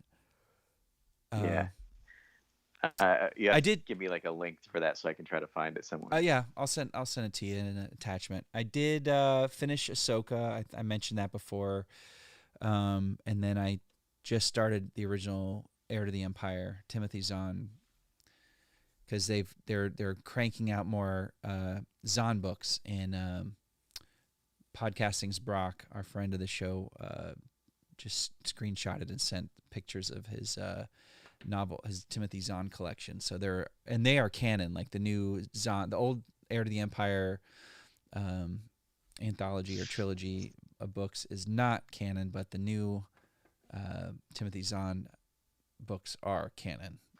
So they're gonna tie into whenever we see him in Ahsoka, which is probably where we're gonna see him, right? So and I don't know why I thought of this, because you talked about books and I thought of comic books, and I was trying to look through. I have like all my comics in the garage. I haven't brought out my comics in years, but I get them like in the air conditioning, man. Get them inside quick. Yeah, they're inside. Like yeah, they're not. They're not baking I don't think out I have there. anything. I don't think I have anything worth anything anyway. But yeah, I think I have some old. The only thing I may have that's worth something is some of my old Scuds. I think I have the original run of Scud, the Disposable Assassin. I think that might be worth something. I think so. Yeah. I found and I was looking for my Mark Hamill picture, and I thought, oh, maybe I have like a small box, and I had like a couple of like. Did you find mine? Did you find mine? No, I couldn't find mine either. But I need to look through the other. I need to look through the other ones first. But I did have like a smaller box. You know, like you can get like the big, huge boxes for comics, and you can get like the smaller little like quarter size. So I had one of those. So I was looking through. I was like, let me just see if it's in here. Maybe it's in here. And I found this comic. I'm gonna have to run and grab it. It's this comic, and it's like one issue episode, and it's called Raymond, and it's like this like nerd character that like tries to like stop crime and stuff. I have to like. What is this? Oh no, let me. No, not now. Late next week. I can walk over and get it with my phone's not hooked up or anything. I can walk to the garage and get it. All right, let's go on a little ride. I'll bring it. I'll put Raycam on. I got a button right here. Look, there's a button right here. Here we go, folks. It's this weird. This better be good. I lost it. It's this ridiculous. is a kind of a non sequitur here. This whole segment. We'll do it live. It's dark. Oh, now I can't even see. Right. Oh, there we go. My garage is a mess. Ladies and gentlemen, if you've ever wanted to see a garage in Florida, here we are. Let's see. Hold on. I got a bunch. It was with my like Savage Dragons. I was a big nice Savage Dragon fan. I know. I remember all that. I know all the. Used to love like Kid Flash, Scud, Savage Dragon. All right, hold on. I'm searching. Bear with me, guys. We'll do it live. Here's some Savage Dragons. This is a Star Wars show, and his name, the artist, is Eric Larson. We'll Eric Larson. He did. Remember he did good. I always loved his. He's like from the school of Spider-Man. Kirby, right? He's like kind of a Kirbyite with the perspective. Yeah, and I like his style. It's more cartoonish than ultra realistic. You know what I mean? Like I like his style. And you liked Humberto Ramos, who did Pulse, Kid Flash. Yeah, like not as crazy as that, you know. But I always liked his style of art. Let's see. I was a big. I'm sorry. Greg, I do have a Scud. Greg Capullo. I like Greg Capullo. I always like these Italian artists. Rob Schraub, Scud #1, Yep. Disposable Assassin. Rob Schraub of. He does Rick and Morty. Rick and Morty. He's close friends, frenemies, besties with Dan Harmon. Yeah, Hellboy. Let's see if we can get Rob on the show. Raymond. Hold on. Well, that looks like R. Crumb. Is that R. Crumb? I think it's like based off that. I don't think it's that old. It's called, the artist is Boswell. It's from 1998. I don't know where I found this, but you know, my name is Raymond, so I had to buy it. To get it. It's dark again. But it's like this. We'll do it live. This guy this Raymond guy that wants to be like a superhero, and he's just like a nerd. And let me put it down on the couch so you can get a better look at it. This better be good. I'm going into full Ray cam now. Here we go. I don't think it's that good. I just think it's funny. Stream Deck just really. It looks old school. Hey, you stop that. Really? What was the run? How many issues did this go? I think it's the only one. Oh, look at those socks. socks. Online. You can't even find it. These are like socks, and he's got like little rockets on the bottom. Is this of one his of those shoes. like you went down like Artist Row at a little regional Comic-Con, and you know they try to like, hey, you want to check out this, and then all of a sudden you have like a $20 comic book. It's like a real comic. Who's the publisher? Hold on, let me switch it back. It's Deep Sea Comics, #1, Raymond, and it's $2.95. And hey, you stop that! I got a bad feeling about this. And I was like, oh man, I want to find that because I think it's like it'd be a funny thing to like make a T-shirt out of or something, especially if Absolutely. your name's Raymond. But you should I make a actually found T-shirt it the out of other day. that. You could scan that and you could make that happen. And I even like looked up to find it online, because you can like find stuff online, Yeah. It's really hard to find that comic online. It must have been like a really limited, super limited run. I'll say. I just happened to find it somewhere. I'm obsessed with my name, so I have to have a comic named Raymond. Your name is the most uncommon common name ever. I see your name in every movie, every TV show. There's some character named Ray, or there's Ray's Towing or Ray's Garage. There's always a Ray, right? You know And this. Raymonds are always if you know a Raymond, anyone out there, if you know a Raymond or a Ray, most likely Where's Ray? They're like a junior or they're named after an uncle. Like Raymond is a name that gets passed down a lot. Are we really doing this? You know what I mean? Like it's like Ray. Raymond. I'll go in and try to find Ray. The troopers will be on our tail. People pass down to the next Where's generation. Ray? Yeah. And it's without fail. Like if you know Raymond, like my dad's Raymond. If you know Raymond, that name came from their family. It's not like it's a family name.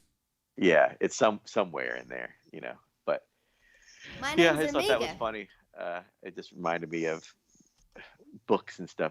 Brought that up. My I name's have to, Amiga. I have to like take some pictures of it and send it to you so you can like see how stupid it is. It's kind of funny. It's like a silly book. It's not like It's like this guy's like a big dork and he thinks he's doing stopping crime, but I don't think he actually does anything. So See, this is if anyone ever sees Boba it, Fett. it's a very rare comic. Raymond. Right. I thought you saved your non sequiturs for the end of the show. I don't know. I like it though. I like this tangential thing. You never know where this show's gonna take you. It just took us to your garage. Yeah, the crazy, messy garage. I wonder if I could fire up my NDI and take you over to the arcade. Mix it up a little bit. Do something a little different here. Yeah, do a little walk around. All right, let's see. I'll see. Hold on. Before you do that, I have to show you like a Lou right now, like how he sleeps. This dog. Hold on. Let's see how quickly I can get over to. Can you see him? Hold on, we got to get back to the two I up. have to mark that out because this is a family show. Oh, come on. Nice kid. All right, let's see. Look at him. All right, are we doing this? Can you believe this dog? He's like 40 pounds. He sleeps like this all the time. He's only like, how old is he? You've only had him for a couple months, right? He's 6 months old. He weighs 40 pounds. Gosh. So he's not even full grown. He's a monster. My gosh. Oh, you got your thing on there. You see his paws. His paws are huge. Oh, that's cool. All right. Oh, yeah, I like your little camera. There's Grogu. Yeah, this is NDI technology, network digital interface. You can have any digital device talk to any other digital device. So yeah, let's go. Oh shoot, I won't be able to hear you. Oh, and also, is this thing, is the audio, are we getting feedback? Let me make sure. I have to make sure the phone is I'm not getting any feedback now. I think that one show Eloise and I did solve that. All right, so I'll turn this way up. I'll mute my mic. Oh, maybe I will turn this on. Let's see. All right, iPhone on.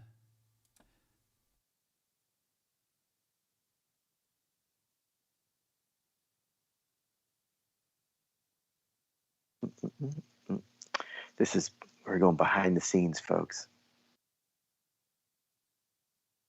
I don't know if Jessica can hear me or not. I can hear you, but you can't hear me if I'm on my iPhone. So I'm just going to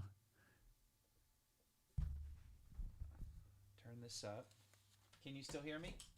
Yeah, I can hear you. All right. Sorry, what a mess. Look at that. See what's happening? Yeah, I can hear you. Look at this. This is stuff you can't see from... It's a big basement. Oh, look at that. All right. Got some stuff up here. That's awesome. Couple items. I know, I just need another shelf because I've got all this stuff, you can't even see it. It's Are those little thing? Are those things from IKEA? That little square like cubbyhole thing? Yeah, it's one of their best sellers. Oh, Rex fell down. Yeah, we used to have those, and we sold them on the Facebook Marketplace. People snatch those things up so quick. Yeah, I think last time Laura and I went to IKEA, like late in the first pandemic, everything was gone. You couldn't find anything. You couldn't get anything. Here we go. Look at that. Sorry, I'm watching on a little bit of a delay, but yeah, it looks cool. Got Arthur Adams signed, and Chris Claremont, Arthur Adams signed one of my favorite X-Men comics. Oh yeah, that's awesome. God. And then I got Louise and Walt Simonson to sign one of my favorite covers ever. Yeah, Luis said that he can't hear you too well, but I know you're in the background, so we're looking at X Factor. I'll speak signed up. X Factor. Can you hear me now? Yeah, we can hear you. Let's see. That's cool. Let me try it. I'll turn this on. Let me know if I'm getting feedback or not. No, you sound pretty good right now. I can hear you better now. Well, yeah, it's because I'm right up on the mixer. Oh, okay. Board. All right, so I'm gonna go over here. Can you hear me now? Can you hear me now? How about now? Barely. Barely? Doggone it. Yeah. Let's see. We'll do it live. So this. What's up, Luis? All right, let's see. So here's the arcade. I've got another entry. Probably my last cabinet game that Laura will ever let me buy is coming, and I'm gonna fit it in here somewhere. Oh, you got 4. Oh my goodness. Yeah, I got one more on the way. It'll be here first week of December. What's the new one? I'm not gonna tell you yet. Okay, it's gonna be. Okay. That's awesome. He could destroy us. May the force be with you.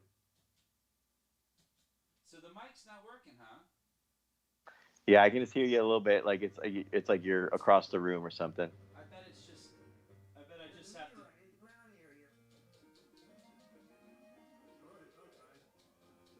This is gonna make a great podcast. Oh.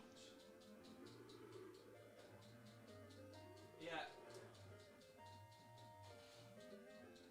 That's awesome.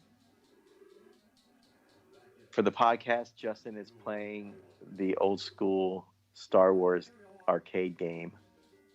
And he's doing all right. I'm just playing with one hand. Well, one-handed. Oh, yeah, he's going up against the walkers now. I totally forgot this game. All right. And there you are. That's cool, man. Oh, I guess nice little man cave downstairs. Yeah, I guess I show everybody what Dad Wars HQ looks like. Still a work in progress. Here we go.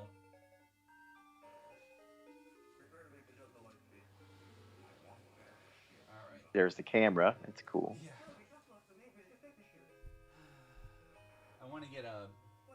It's just kind of for sound dampening and also covers the window during the day. You need to get a little bit bigger desk there. I needed a standing desk, and this was one of the longer ones. Let's see here. iPhone. So was it? I wonder if it was echoing. No, I didn't hear any echo. Did you hear any echo, Luis? Or is it just you couldn't hear Justin that well? iPhone. There we go. Cool. Yeah, I want to do more remote stuff, but I'm out in Nowheresville, Jersey. There's nothing happening out here. You should get a little headset mic that you can do if you get one of those a long cord if you want to walk around with it, or maybe a wireless one. I know I've got the gear somewhere here. It's funny though. I've used this before, and I dialed in. I had it going, and it was total echo between this and this. Yeah, that one time when you did it on the Saturday morning show on Sunday. Yeah, it was going in and out when you did it when you were doing the Lego stuff with Eloise. Yeah, interesting. But this NDI technology is awesome. Like you can put any device can talk to any other device, like send video, send audio in near real time. There seems to be a little bit of latency, but it's actually helped out a lot with like the Saturday show. Because we do that, like we do that time-lapse recording. And the last one I did, what did we build? Oh, we built that little Armorer's Forge. We did that with my iPhone and just like NDI'd it to my MacBook, my work MacBook. That's I cool. don't have one; it's my work's computer. But anyway, yeah. Let me turn that off, and that's how we do it live. This is doing it live. Luis, did you hit that like button? 5 likes. Oh man. What do people want to talk about? Does anybody want to talk about Star Wars? Did anyone see Dune? Did you watch Dune? Matt Drum asks me every day, did I see Dune? I'm going to go probably this weekend. I'm going to go with a mask, and I'm going to go by myself to an early showing. And it won't be IMAX. I'm sorry. I wish. I just watched it at home. But it's good. You just watched it at home? How'd you get Is it on HBO Max? It's on HBO Max. Is it free on HBO Max? Yeah. All right, I got to go. I thought you knew that. I'm an idiot. You knew that. No, but I do. I think someone had mentioned that. But I also want to see it on the big screen. I have to see it on a bigger screen. I kind of do too. It's Denis Villeneuve. I love him. I know, he's the new thing. He's the new It guy, the new It director. Not new, but I think I've seen all his movies. Let me think. I think you have. Okay. Sicario, I love. The Arrival. Arrival. Or do you want to break them down? Go ahead. Sicario. Okay. You're the one that told you you got to see that. Yeah, let's see. I think his first. Well, I don't know about French. He's French Canadian, right? I think. Yeah. Denis. The first movie I know of him doing is Prisoners, and that's the one with Jake Gyllenhaal and Wolverine, Hugh Jackman. That's right. That's a great movie. And it's a great. I'm a big Jake Gyllenhaal fan. It's a great Jake Gyllenhaal performance. He did a movie called Enemy. I think was that before Sicario. Enemy was with Jake Gyllenhaal as well. It's a really strange movie. But it's really good. And then I think maybe Sicario was after that. Okay. And then what was the one after that? Oh, then The Arrival, which is Sicario's great. Arrival's great. Yeah. And then Blade Runner 2049. I love that movie. That one's good too. And then Dune. I love Blade Runner. Dune. I like movies that just transport you, just through even just the feel, right? Like you're immersed in this world, and there's no really you can't be distracted by anything really. It's so engaging, just the look and the feel, and just the combination of the tone, the feel. He just has. That's what he does so well, right? It's so rich, tangible. Yeah, it kind of reminds me of. Even though his movies always have this, it always feels like there's some kind of edge. Something's right on the edge of happening at all times. You know, a slow burn, something terrible's about to happen. Yeah, it kind of reminds me, even though it's not him, but that movie, the one with Michael Shannon, where he builds the little bunker in his backyard. Oh my God. Take Shelter. Yeah.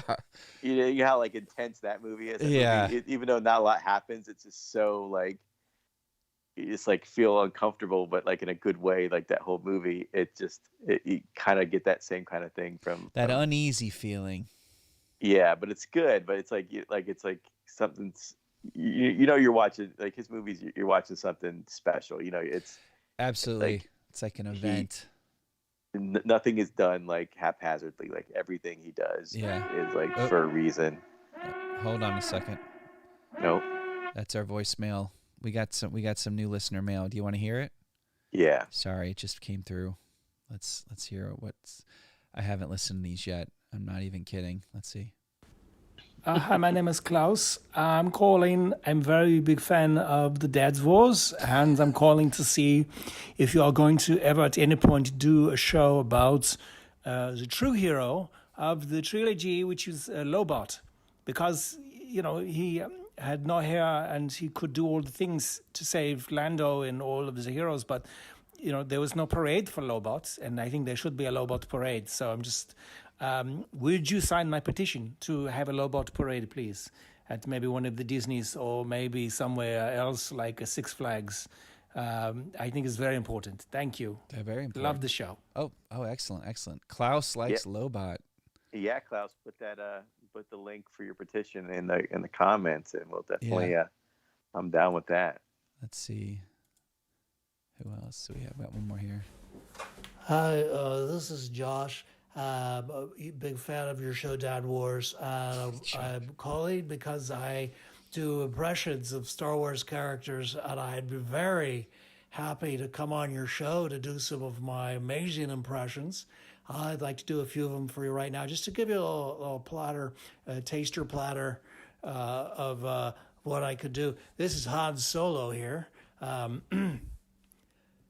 It's Han Solo, Captain of the Millennium Falcon. You've never heard of the Millennium Falcon? It's a ship that made the Council run in less than 12 parsecs. I mean, that's just a brief. I could also do Yoda. This is Yoda. You're doing great, Luke. I mean, come on. I mean, just have me on the show, please. I could use the work. Please call me back. I need the work. I feel you, brother. Please. What was that guy's name? Josh. All right, Josh. I thought he just started playing clips from the movie. It sounded so. It was just spot like it. on. It was. I thought we had Yoda on the line there. Actually, Yoda did call into the weekend show with Piper, filled in for Eloise. Eloise was late for a Girl Scout meeting, and she just walked off the show, and then Piper. So Laura left, took Eloise to their Girl Scout meeting, and the baby was asleep, thank God, because I was doing a show and forgot that I had kids for a little while, other kids. Then 10 or 15 minutes, maybe 5 minutes. Okay, it felt like an eternity. Piper walks down the stairs just to check in on me, which means she was just wandering around by herself. I was like, who? Oh, I was like, hey. So I had Eloise's bar stool here, or her stool, and I said, come on up. So she joined me for the rest of the show, and Yoda called in, and it sounded just like Yoda. It was awesome. I'll have to I wish I could pull some of that now, but we should. I was just thinking it was really one great. of my favorite Star Wars, I guess it's a stand-up thing, it's old Patton Oswalt. Oh, sorry. Hold on. Sorry. You got someone else? No, sorry. Things are freaking out. All right, go ahead. Patton Oswalt. When an old Patton Oswalt special. Jeez, sorry about that. Where he is, he's talking about how, what's his face was supposed to play Han Solo, was auditioned for Han Solo. Christopher Nick Nolte. Walken. Oh, Nick Nolte, yeah. And he does how great it would have been if Nick Nolte was. Can you imagine? Was Han Solo all haggard, surly, and, doesn't care. I can't do it. I'll have to maybe we can find it or link it somewhere. But it's geez, Chewbacca. Yeah, I know. Look at the dang nerve herder. God, I can't remember. It's really funny if you ever get a chance. I have heard it. Yeah. You're talking to the audience. Yeah, I've definitely heard it. And what's the other one? There's a funny Chewbacca. thing. Yeah. Geez, Chewbacca. There's I think I was just thinking of comedians talking about Star Wars. The only two I can really remember is, I think it's Brian Posehn. Is that how you say his name? Yeah. He did a thing talking about Star Wars, how you can't trust George Lucas to I forget, it's not really family oriented, but it's pretty funny if you get to see his little thing on Save it for Dad Wars After Dark. Yeah, Dad Wars After Dark. Hold on, let's see. We got our promo. Come on, New Zealand, try something new. The Polynesian spa. It's Boba Fett for Dad Wars After Dark. The Polynesian spa. Let's see if we can get... All right, maybe I should do what my buddy Justin Bickhart's doing. If we don't get 30 playbacks by 11, then my wife's pulling the plug on this whole operation. I wonder how he's doing. I wonder if he's got any more. I bet he's on there now. What if I live stream someone else's live stream? My computer would probably explode. Hey, look, we're live. There are 3 people watching. I think you're one of them. Luis. I don't know if Greg's still hanging in there. Greg may have left. No, Gavin. Weird. I've never seen that before. Oh, what was I doing here? Oh yeah, Wolf Guy, Wolf Pants. Yeah, Ghost Pants is live. 30 days, 30 subscribers. Let's go. He's got 30. No, that's his goal. Oh, he got 2 more. Oh, and he just cussed. Why? I'm not editing that out. Forget it. That was a little bit. I didn't hear it. Okay, yeah, I kind of talked over it. But he did get 8. He's only been on for like 1 day. It took us like 2 months to get 8. People like watching people play video games, and I kind of get it, but I also would rather play the game than watch someone else play it.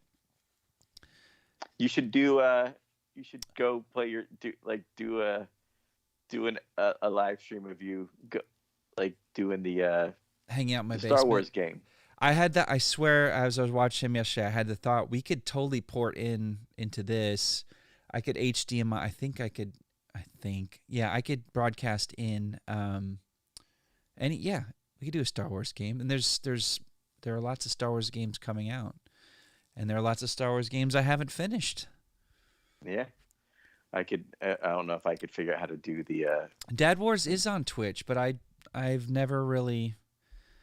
I'll tell you guys, pulling back the curtain here, full disclosure, I have a Mac, and I'm a loyal Mac user just because it's served me well, and my whole world is wrapped in that ecosystem, but Macs don't run as well, don't live stream as well. In fact, the guru for live streaming, Michael Fire Jr., who I really like, who has a show on tonight, he just answers your OBS questions, your Twitch, your YouTube live stream questions.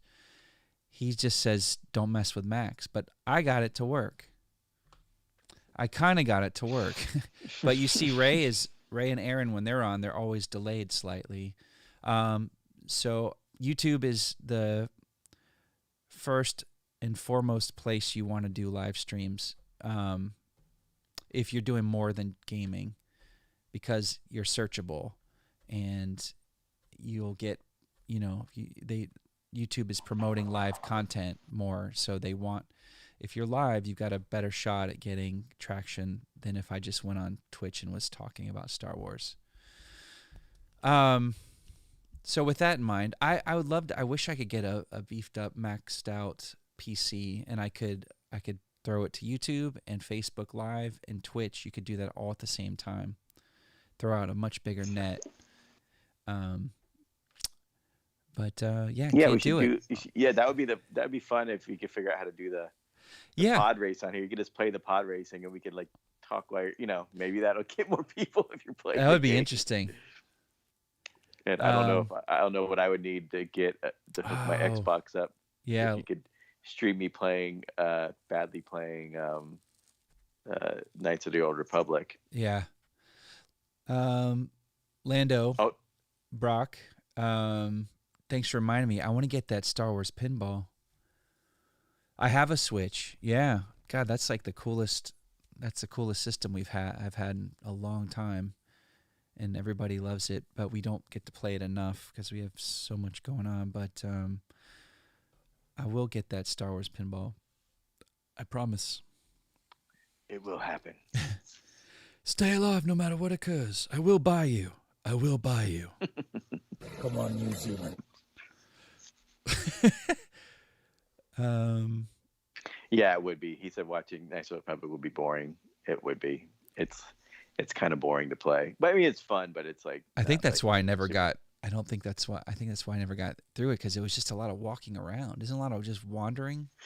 Yeah, it's until your character is built up some, it's not that fun. Once you have your powers to like a certain level where you can like start really kicking butt, then it gets a lot more fun at that point. But it's especially like playing it now, like after being like, what's it, almost 20 years old, it's definitely not that exciting on the lower levels when you first get started. But it is a pretty cool it's a pretty cool altogether. Like once you get your stuff built up and your force powers and your fighting powers and you get lightsabers and you build your armor and stuff, it's really fun. I don't think I had the patience for it, and I kind of regretted it all these years. Kind of regretted not.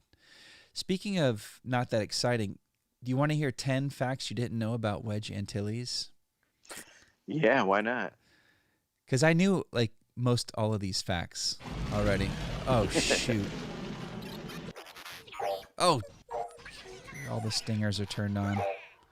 Yeah, Lando, I don't know if you heard. Lando's Brock, right? Yeah, Brock.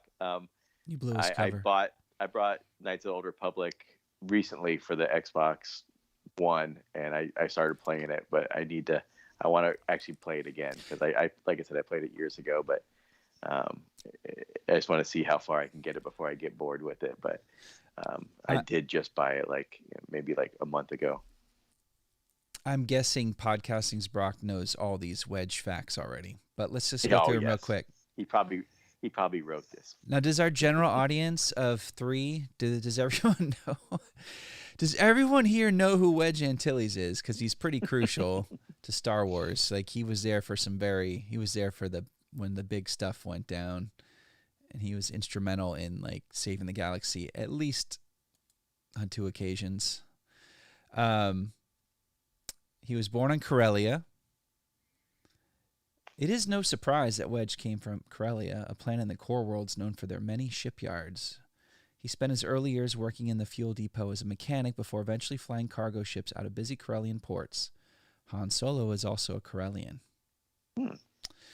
He was in the Imperial Navy before defecting to the Rebellion.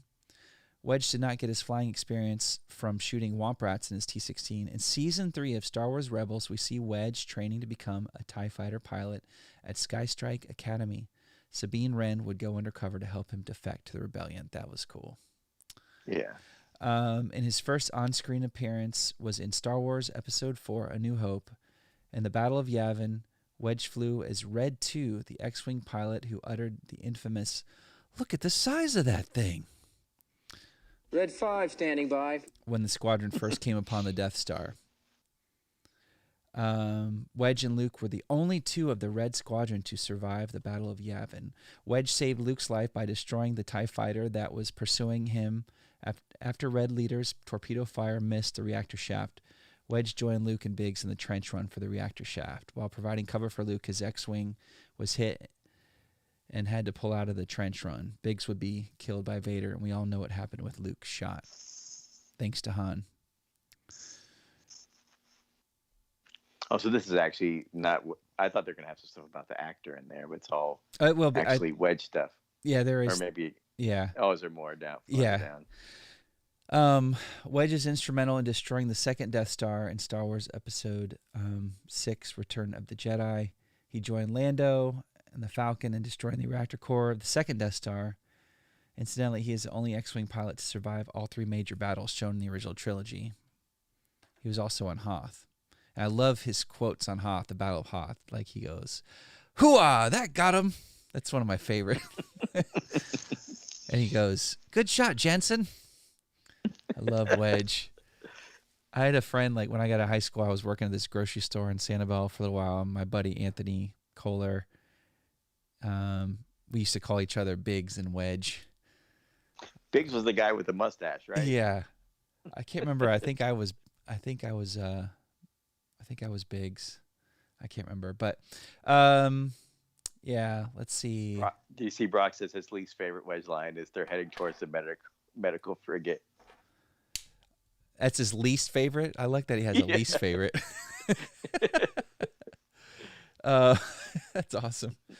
Let's see. All right. Where is that? Is that from Legends? All right. The famous Rogue Squadron is a big part of Legends lore. Yep. Okay. So do you think he'll be in the Rogue Squadron movie? He'll have to be, right? The Patty Jenkins project? Yeah. I feel like think he'd have to be in that. One way or another. I wonder who's going to play him. I wonder, yeah, it'll have to be younger. Be Ewan McGregor. Oh, cool. Put the age of. Wedge was in Rogue One, a Star Wars story, but he did not fight in the Battle of Scarif. At the Rebel base on Yavin 4, we can hear his voice announcing to Rebel pilots to report in and direct to Scarif. He did not join the battle as he was injured at the time. The character was deliberately excluded from the Battle of Scarif by writers to avoid continuity error, as the Battle of Yavin was supposed to be the first time he saw the Death Star.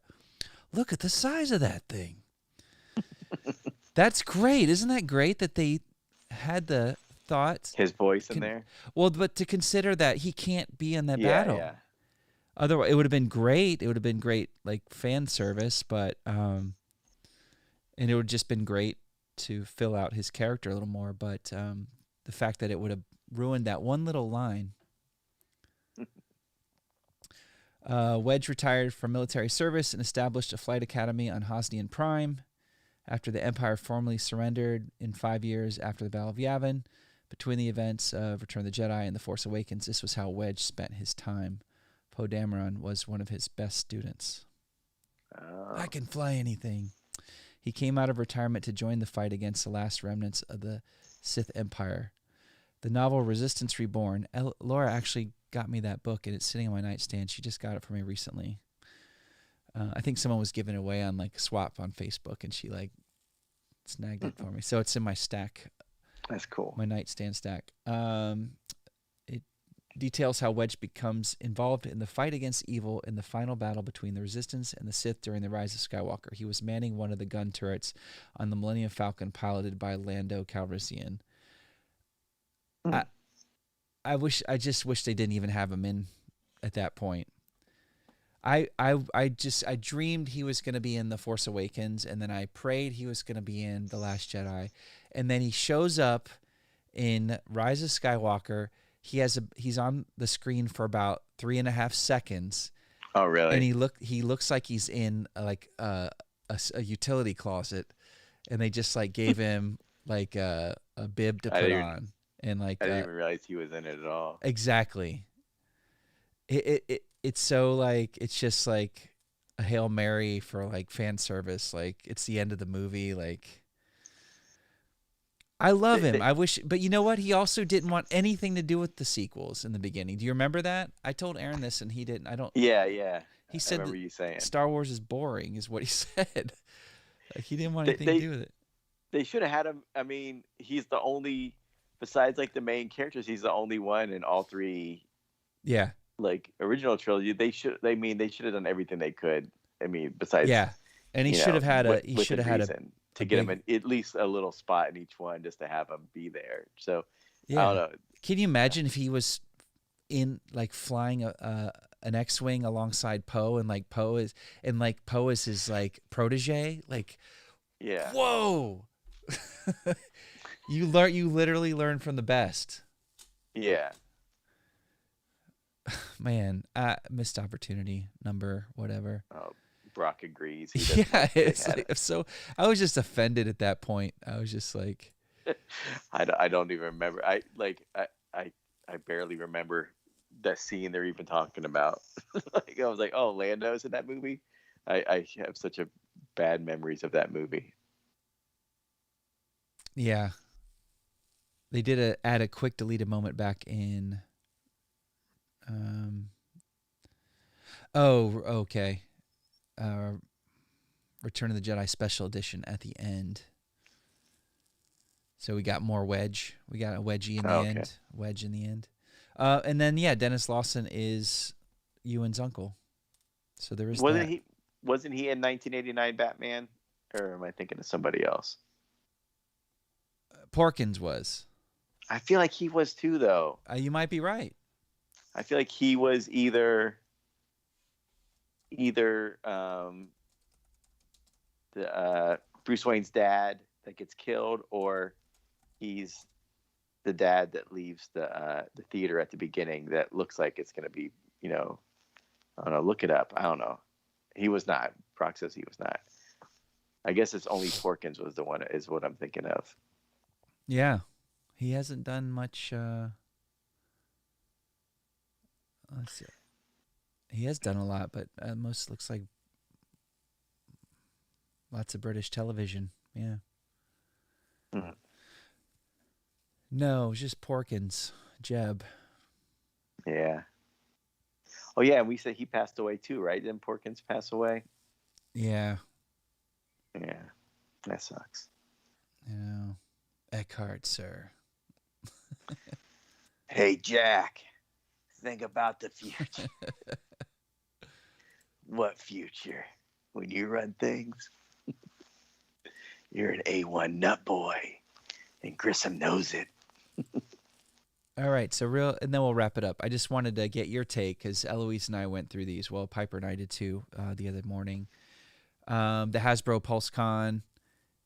Oh yeah, I remember you talking. Reveals there's a giant Black Series Rancor, which is cool. You'll see it in a second on your screen. Yeah, I see it. I don't know where I would have room for that. There's like a deluxe Mando with Grogu with one of those ice spiders. Target. Oh yeah, exclusive. Brock says Porkins was in Raiders too. Yeah. Yeah. He was one of the government guys that comes. Yeah, Aaron knows the name of that character. And here's my dude right here, the Marshal. Yeah. I've watched that episode more than any Mando episode. I absolutely love that episode. Some of the dialogue's kind of corny, and the villagers look like extras, but when they're out there fighting that gigantic, they didn't make him skinny enough. Like he he should. Yeah, he's got to be like Woody. He's got to be lanky. There's a few things, and I know this costume very well. I've been studying this costume quite a lot lately, and the pants are green, and this might just also be Brock. Could this possibly be still like a prototype? Could this not be the final rendering? That's probably what it is, right? Because, by the way, this sold out in like 2 minutes on Hasbro, so I had to jump over to another vendor to find it. That when the pre-orders sold out just like that, because people were waiting for this figure, among others. But it's just so cool. What was I gonna say? I was gonna say something. Oh yeah, so they got the shirt kind of right. He's too filled out. Thick. Yeah, he's too His thick. Vanguards aren't colored right. His knee is right. Boots are right. He's got the little Corellian ID card, which I have around here somewhere. But dang, so cool. Brock, let us know. I'm curious to know if the final rendering could be different, or is this what we're getting? Oh yeah, and I have his jetpack too. And this is me, Boba Fett. That's what's up next. Man, this Stream Deck is such a disappointment. Oh, they'll never be sponsors. Oh, cool. I haven't seen See, this is me, Boba Fett. I'm a simple man making his way through the galaxy, like my father before me. That's cool. I love those. He says he thinks that's the final. Okay. But my point was, it sold out like a week ago. A few days ago in late October, and it's not going to be available until next summer. Like, come on, is there like a plastic shortage? Just like get it out. Am I by myself thinking that Boba Fett looks kind of like Lobot? No, he looks like from the Addams Family, Uncle Fester. Get out of here with that. Look at him. Go up and look at the one in the box. No good to me. He doesn't look like Uncle Fester in the box with the thing around his neck. See, this is me, Boba Fett. Come on. A simple man making his way through the galaxy. I'm not saying he really does. I'm saying Like my that father toy right before there me. in the box. Uncle Fester. It could be Uncle Fester. Come on. What do you think about Bill Burr? Migs. That's cool. That's cool. super cool. Not only do you get like this awesome like tank driver, like trooper driver, you get to take the helmet off, and then you have a Bill Burr action figure. I know. I want to get that Bill Burr. That would be cool to have a Bill Burr action figure, and then I want to get the from. It's not Star Wars. From Owen Wilson. I want to get the Owen Wilson. Hey, what's this with our chicken, man? Was it The Morbius? exact Is that his answer I name in that show? I can't remember. Yeah, he's in Loki. And then see, Brock agrees. He does look like Uncle Fester. The toy looks like Uncle Fester. All right, I'm not saying. Both of you are banned. It's true though. You're right. It does. All right. So Leia Organa. Did you ever think you'd see a Leia lightsaber? That's pretty cool.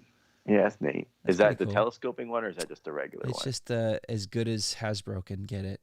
It's not the. It looks good. The one from Galaxy's Edge that no one's seen yet, in IRL.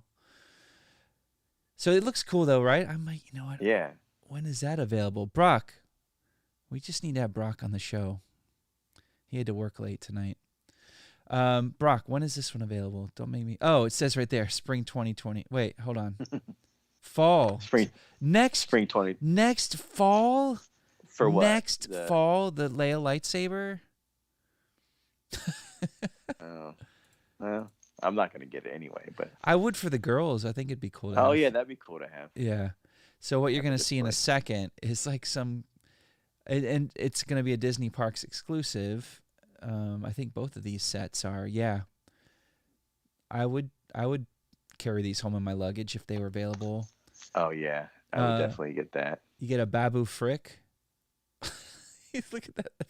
That's like a Polly Pocket. Like that little guy could hang out with my girl's Polly Pocket figure in the little treehouse. That'd be weird. That'd be super weird. K2SO. I've got a metal K2SO made out of metal. Yeah. You should. I think you had it before. It looks awesome. Yeah, it's from the Disney store. I think those stores are shutting down like left and right now. Mm-hmm. There's a Minoc and some space monkeys and some porgs. And I asked Piper if the space monkey comes with a skewer, because you see him roasting on Mando. They cook them and eat them. It's kind of sad. That's kind of brutal. Well, don't they eat a porg? And yeah, Chewie cooked a porg. Yeah, it's the bird. That's just like chicken. Yeah. And this is pretty cool. There's a Black Series Hux and like some evil droids and a AT-AT driver, and the sculpts look really good. The Hux looks spot on, and I love that black R5 droid. That's like he's one of my favorite characters from the sequels. Is Hux. Yeah, I don't really remember him much from the last movie. Like I said, I don't remember much about that movie, but he was great, and The Force Awakens, and he's a great villain. Yeah, he's such a good actor too. That guy. Yeah, Donham Gleeson. Yeah, he's awesome. His dad's awesome too. Yeah. Oh man, he's great. And then the retro Kenner Navarro Cantina. Cool box, right? Let me see it. It's coming. Oh yeah, that does look cool. Here, let me go back to it. There. It's like old school looking. Yeah, that's what those vintage are. But I was proposing to Brock and Aaron, and I think I mentioned it on the last show, and it's a joke that hasn't stuck or landed, and I probably never will. But I just think like if they like hire summer interns at Hasbro, and like they let them try to sculpt, but their sculpting's terrible, so they just like leverage that into vintage figures because they look terrible. Yeah, I don't think you can do photo comments on YouTube, Luis. Paint a picture with words. Is that an IG? That's an IG in there, right? Yeah. IG 11. IG. Oh, that's not IG-8. Oh, that's Mandalorian. Oh, yeah, that's my boy right there. That's your boy. And then we've got Captain Antilles and his crew. That comes in this like cool box. It's like I don't know how to describe it. It's like a shipping box. Like you order some like some shoes or like cookies or something, and you get. That's pretty cool. But you get the real Captain Antilles, not Wedge, no relation, apparently. And then you get some troopers, some rebel. That's cool. Rebel troopers, rebel fleet. Yeah. And then you get this vintage Ahsoka. Like I said, it looks like entry level. I got a job at Hasbro.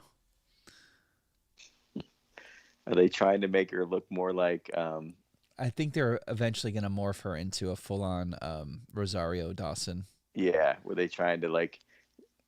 This is like the bridge between the the animated one and Rosario Dawson. Yeah. And then we get a Jake Lloyd. Let me see this. It's coming right up, and it looks good. Looks cool. They really getting with these Hasbro figures. Oh, Jake Lloyd. That's not a. It's a weird looking figure. And then there's Sam Jackson. I'm sorry, Master Mace Windu.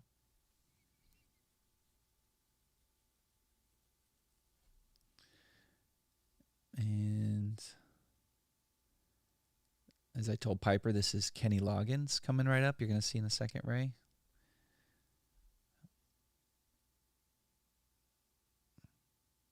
You see that? It's Kenny Loggins. Is he? I don't know. It's kind of what my hair was looking like a couple months ago. Taking the highway to the danger zone, right there. Yeah, right.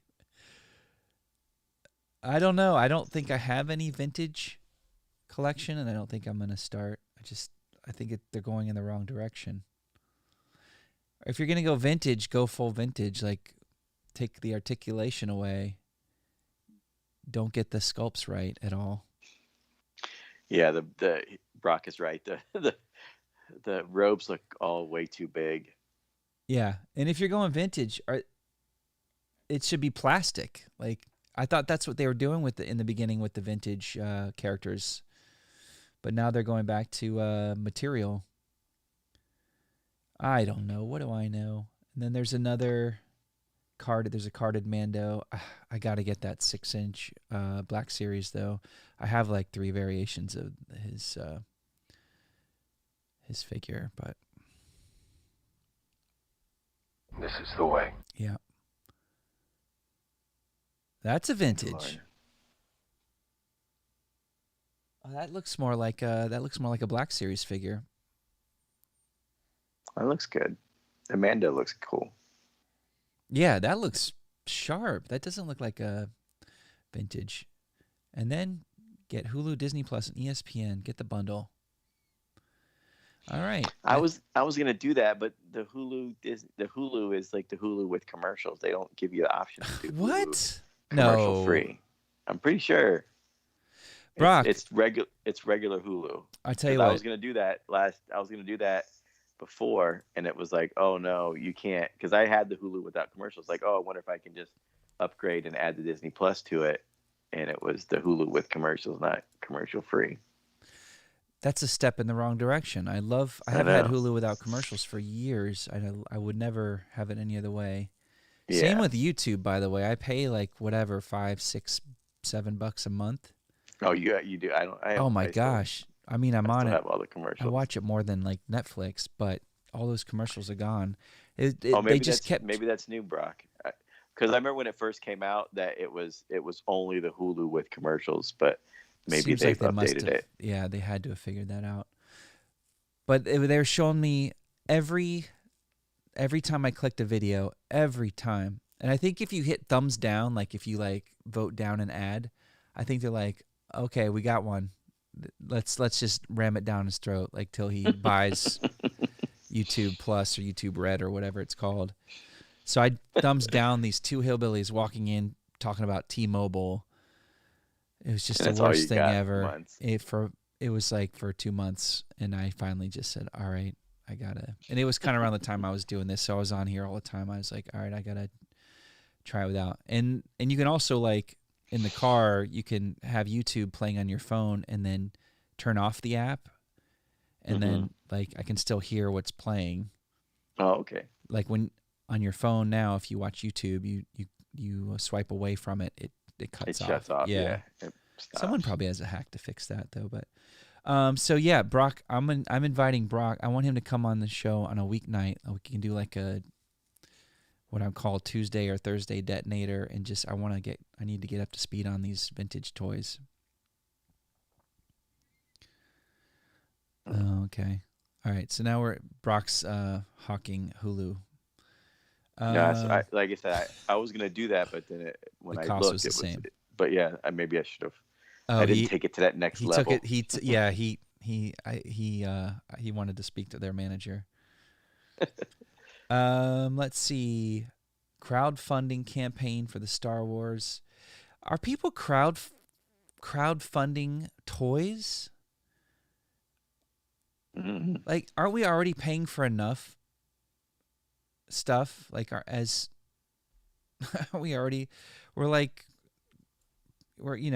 fundraise for this and that, but people are crowdfunding for toys. Can't Hasbro and Disney just give it to us? Is that like? Oh my God! Look at this thing. I can't. It's like it's kind of chopped. The Razor Crest. It's like only showing parts of it. Let me. Oh, you're fixing it. Let me see if I can fix it. It does look sick. Let me see if I can fix this. Hold on.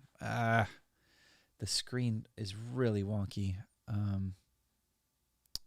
Shoot. Let me see if I can fix this real quick. Yeah, the HasLab is don't they have that for Lego too? They have like those like limited run Legos, and you can like vote on them, and they turn it into like a real thing. Is that kind of the same thing as HasLab? I believe so. Yeah. Dang, Ferric. Look at that. Oh man. That looks pretty sick. I'm not gonna lie. So people that fundraise for this stuff, are they basically doing a pre-order? Yeah, I think. Yeah, maybe. Oh, that's kind of like that's their version of Kickstarter. I get it. But why does a project like that need to be? All right, Brock? Can you write take all these notes, all these questions we're asking. Can you we're gonna get all these answered. Because we don't know. I don't know. I just go to Target, and if it's on the shelf, I get it.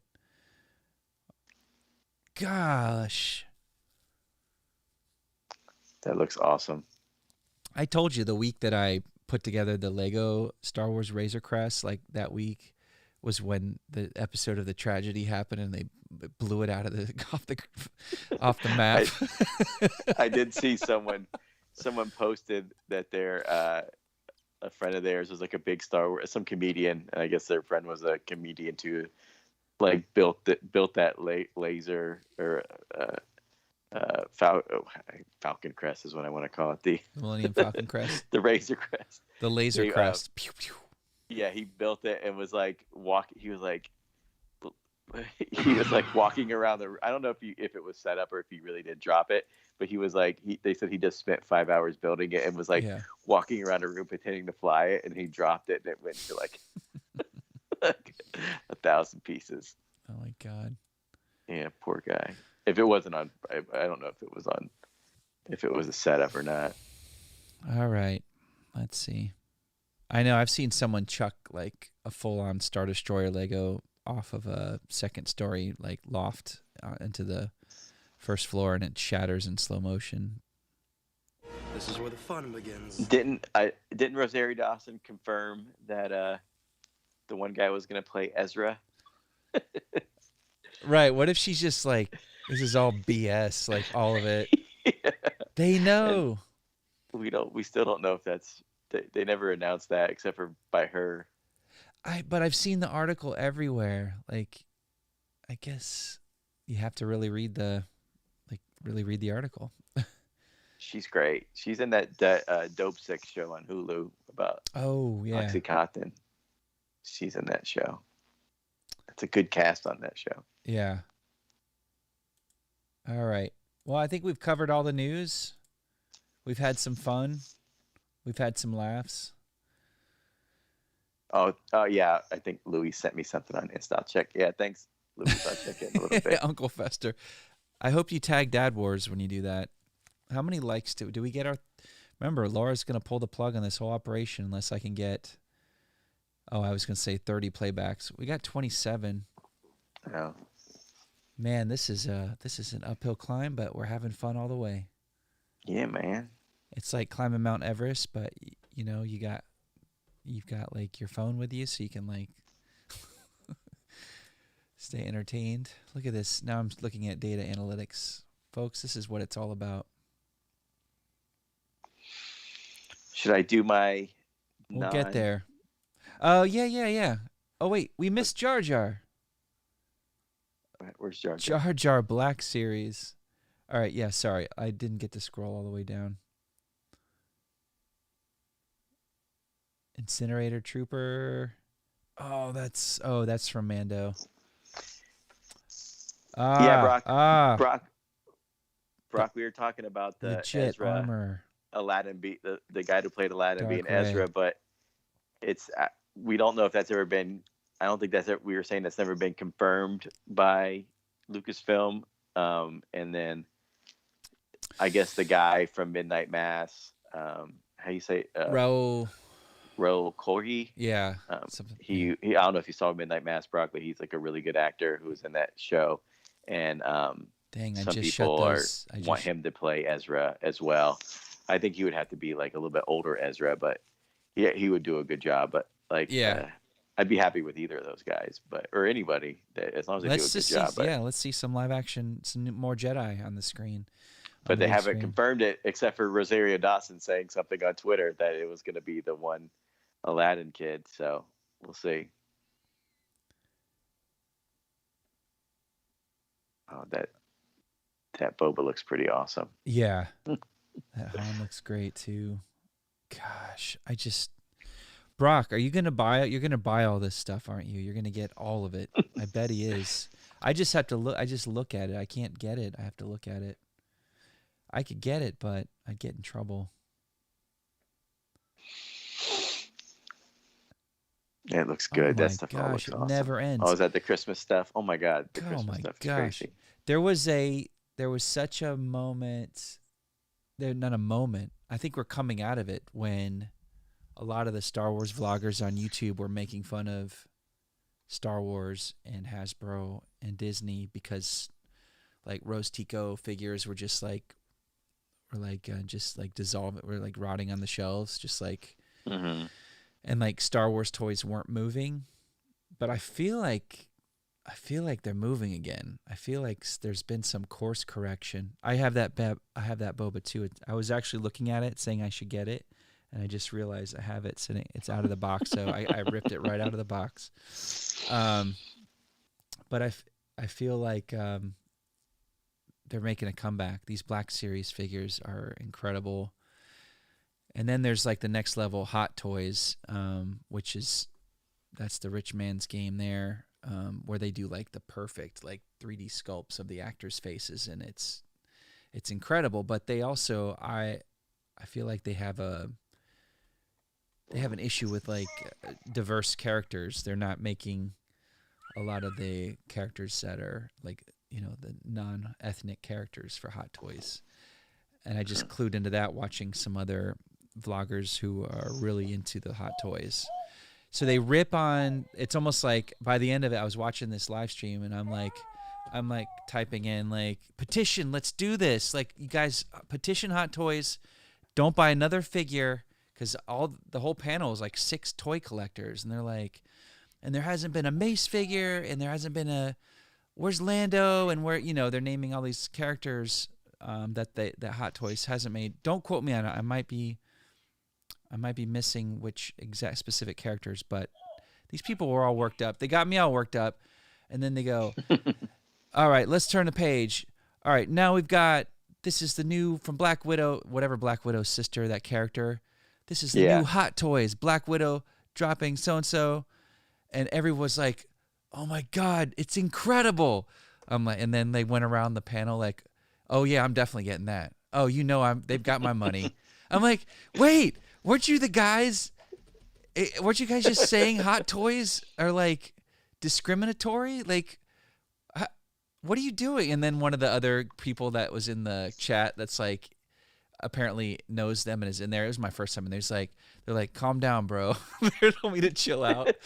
I'm like, I'm out of here. I unsubscribed. I'm like, they just like got all worked up because they were mad because Hot Toys is ignoring, the fans and making all the figures inclusive. And then they all like were just fawning over this Black Widow character from Hot Toys. That's the girl from Midsummer, right? Yeah. It looked like the figure looks like she's frozen in time. It looks exactly like. Oh yeah. That girl was the best thing about that. I watched the Black Widow. Every other character was more interesting than Black Widow. Yeah, that's what I thought too. Yeah, I have to. I didn't get all the way through it. The Russian Captain America and I forgot what his name is. Red Menace. What's his name? Yeah. Or whatever. He was good, and the sister was awesome. The rest of it was just okay. Yeah. Looking for those likes. Give us some likes before we go. All right, Hayden, we've seen enough of you. I guess we're out of news. I guess we'll call it a night. We've done what we can do. Yeah. We've done all that we can do. All right, you get one pick. Let me do. Let me think. Of course, Dune. Or maybe two. Two. That goes without saying. You mean we could once we end the show, I could go to my couch and watch Dune right now? Are you telling me that's? Yes, you could go to your couch and watch Dune right now. What if I sit really close? It'll be like I'm in the theater. It'll be like a big screen, right? Just pull your sit chair up right here, like a foot away. Yeah, I'll be totally immersed. And like sit down on the floor. I guess this is getting close to Halloween. I was gonna say like a good scary show. Justin, we talked about it earlier. Is Midnight Mass. Give that a watch. Man. It's a good one. And if you have HBO Max, there's a really good movie on there. It's a good thriller, scary movie. It's called The Invisible Man with is that Steve Martin? Elizabeth Moss. What is that her name? Elizabeth Shue. No, the girl from Mad Men. Perkins, Elizabeth Perkins. Oh, Elizabeth. Yeah, Elizabeth Moss. Yeah, she's in The Invisible Man on HBO Max, which is like an excellent movie. It's really, really good. It's a Australian director that made another really cool movie called Upgrade. I'm not sure where that's streaming, but if you get a chance to watch Upgrade is an awesome, amazing movie. This is another great movie by this director. We have to keep I don't know what his name is right now, but Denis Villeneuve. Yeah, see? Denis Villeneuve. See? I'm just here to get Brock Ray. agrees. I'll go in and try to find Ray. The troopers will be on our tail. The Invisible Man. And if you can is that find with Elizabeth Upgrade, Moss? Yeah. If you can find Upgrade, it's by that same director. It's another really, really cool, like different type of movie, but it's really, really good. I'm just here to get Ray. Those are my two picks. Well, keep going. And what else you got? Think. I haven't been, like I said, Dune, of course. What did I watch? Been watching the Dope Sick TV show on Hulu. Is really good with has a really good cast. Peter Sarsgaard, Michael Keaton, the guy from Oh Brother Where Art Thou, that says like, well, that's my fiance. You know, the skinny guy. Oh, that guy? Yeah, he's in it. The cousin? Yeah. No, the one that's engaged to George Clooney's wife. I'm the Padma familiar. What's he say? Oh, that guy, that big, tall, skinny dude. The one that beats up George Clooney in the You can't talk to my fiance. Yeah, you can't talk to my fiance like that. Yeah, that guy's in it. And there's a girl in it that's was on a that's it's a really good cast. I think the guy isn't the guy. 6 likes. 6 likes. All right. Oh my God. The kid is desperation. He's going to play the new Batman. They just announced him as a new Marvel character. Who? What's his name? I can't remember what his name is. He's like. What you talking about? He was the kid in We Are the Millers with Jason Sudeikis. You know that kid? No. What's he going to be in Marvel? I can't remember. Like, oh, man. Is there another character like a strange character like Steven or Doctor Strange? I can't get on my phone to look it up. If I could look it up, I could find it in a second. It's they announced him. I think he's going to be in one of the upcoming movies. And he's in Dope Sick too. But I can't remember I don't know what the guy's name is. I think he's like a British actor, but he's like a young looking guy. He's been in a bunch of stuff. He's a really good actor. Oh, he was in Maze Runner too. He was one of the guys in Maze Runner, the first one. Oh, it's gonna drive me crazy. But yeah, he's in Dope Sick. Watch Dope Sick. Dope Sick. Why did Brock mention Muppet Haunted Mansion? Oh, because that's new. That's a good like Halloween. That was fun. That is fun. Yeah, that one's good. That's a new one that's out too. I'm trying. It's utterly macabre. I think most of the stuff is like kind of end of the month, so not a lot of stuff is like coming out and streaming towards the end of the month. But like next week, there's like a bunch of stuff coming out. Oh, Foundation on Apple Plus. I don't need any more stuff. Is really good. That's good. And then they announced 2 more seasons of Mythic That's Quest. That's right. So oh my God. If you guys wanna watch, I thought that show was getting lost in the shuffle, and I'm so glad it's like Ted Lasso's little brother, right? I like it. I mean, Ted Lasso's good. I personally like Mythic Quest better than Ted Lasso. Yeah. It's more, I feel like it's more rewatchable. It's one of the shows you can watch over and over again and find new things in it. But yeah, if you have Apple Plus and you're a Ted Lasso fan, if there's a good show on there, it's called Mythic Quest. There's 2 seasons. Poppy amazing. Lee is my favorite TV character since Tony Soprano. I think they've got nothing in common, but I'm just saying I love her so much. Poppy. Yeah, she's great. I want to put some Poppy Lee quotes on our soundboard. I think Shang-Chi is going to be on Shang-Chi is going to be on regular.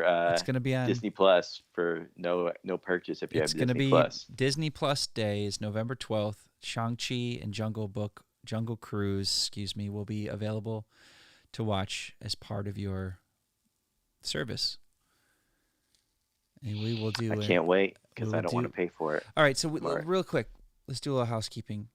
Do we want to do a Disney Plus Day show? Like, no matter what's the 12th? Maybe that'll be our weekly reckoning, and we just can tune in and get copyright struck. Never mind. All right, so cancel that idea. We will have to review the Book of Boba or the Boba Fett documentary, which I can't believe I'm saying that out loud. That's really interesting. We'll have to review that. I would like to do that as soon as it airs. Also, Halloween. What are you doing in a few days? Should we do a Halloween episode? I'm off, so I'm also off. Lucas is 15 years old, so I don't have to go trick-or-treating with him. That's right. I think he'll probably run around with his friends, probably causing problems. Oh my goodness. But yeah, we can do that. And I wanted to ask, can you dress up? I got a bad feeling about this. I'll see if I can get Listen, something. One of the first thoughts I had when I woke up early this morning was that you would reprise your role as George Lucas, but It's been so long. You had your beard is actually too long for it now. Yeah, I'd have to trim. But you wouldn't have to. You wouldn't have to spirit gum like cat hair in your face like you did in 1999. But I was gonna say, yeah, maybe I'll have to see if I can do something. If Brock is still there, and if Brock comes on the show, I'd love to hear it. But I wonder, what did you think of Visions, Brock? Oh man, we got to get him on. I tried to get him on today. I know. But yeah, we gotta. I'm curious to see. You got to give him a heads up. You cannot just like willy nilly it with. Well, for now, I just like if he liked it or disliked it or what his. Yeah, we got to get like his take for sure. And I want to get. Comment. I want an education on these vintage. I'm not even gonna. I could Google all of this, but I'd rather hear it from an authority on the subject. The expert. Oh yeah, we definitely have a costume for Lou. Lou has his costume. Oh, cool. Well, I'll have to see if I can figure out a costume. Yeah, or for something. sure. Did we do everything? Did we? As Howard would say, have we said it all? We've said it all. You've said it all. You've said it all. We've learned so much, and there's not much left to cover. I will have a partial costume ready, but it's not fully baked yet. But it's only a waist up show, so we should be good. No, actually, I have the waist down part of it complete. It's just the waist up is not ready yet. Oh, and if you have Hulu, watch Only Murders in the Building. It just finished. I need to finish that. So you can finish the whole thing. 27 playbacks, 6 likes. Can you believe those numbers? Wow. 6 likes. 3 people watching at the same time, and one of them is Ray. And that's when the big bucks start. But you know what? In. Exactly. I don't think. What movie is that from? First I'm on, then I'm on the Friday. Is it Louis Anderson that says that? Coming to America. Yeah, Louis Anderson. Yeah. I'm on floors now. Then I'll be on the fryer, right? Or the grill. And then I'll be on the grill. And that's where the big bucks start. Oh, God. There's that thing on Netflix, the movies that made us or whatever, and they have an episode that's for Coming to America. About Coming to America. Yeah. Was it really that important a movie? Yeah, man, that's a big deal. Oh, that movie for me. I don't know about you. I watched it when it was on cable. It was a little adult, wasn't it? That's one of the movies we had on video as a kid, and I watched it like nonstop. So it's like a movie for me. Yeah. That's like another one of those like. It was like Batman, 1989, Raiders of the Lost Ark. Yeah, I was gonna say that. The other, the second one, Empire Strikes Raiders,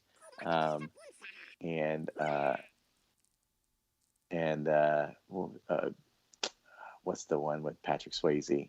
Dirty Dancing, Roadhouse. Well, Dirty Dancing was one of them. We actually two Patrick Swayze movies we watched. We watched Dirty Dancing all the time, and Wolverines. What's that movie? Oh, Red Dawn. Red Dawn I used to watch like all the time as a kid. Like I've seen Red Dawn like a million times. That's wild.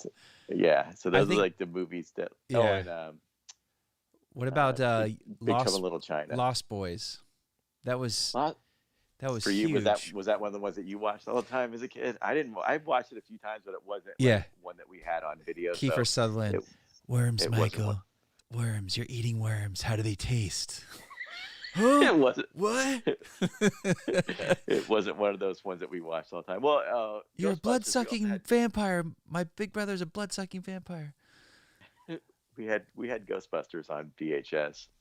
Like those are like those certain movies, and and Alice in Wonderland. As far as Disney movies go, that was probably the one I watched the most. But yeah, those few movies were the ones that VHS movies we had back in the day that we watched all the time. Aliens. Oh, Aliens is another one. Yeah. I had Aliens on VHS, and I watched that like nonstop. I think I had that and Terminator, like the first Terminator on VHS, like long play. Not as much, but yeah. For me, it was mostly Batman, Aliens, Raiders. Actually, all 3 Raiders movies, because they, like I said, you could get them at Walmart or you get them at McDonald's. They sold them at McDonald's for like $5 a movie, and I love that. I love it that you could get a movie at McDonald's. Yeah, you can buy VHS at McDonald's. Oh, Coming to America, Dirty Rotten Scoundrels. That's another movie that I've seen like a bajillion times. Dirty Rotten Scoundrels, and Plane, Trains, and Automobiles is another one. Those movies are like the movies for me that like are I almost know by heart. I've seen them so many times. Yeah. What about National Lampoon's Vacation? Yeah, we watched that some, not as much. Oh, Pee-wee's Big Adventure was another one that all the time as a kid we watched over and over and over. Yeah. I still to this day can watch that movie. That's that's in my top 5. I swear, I'm not even joking. You get it. Yeah, it's a perfect film.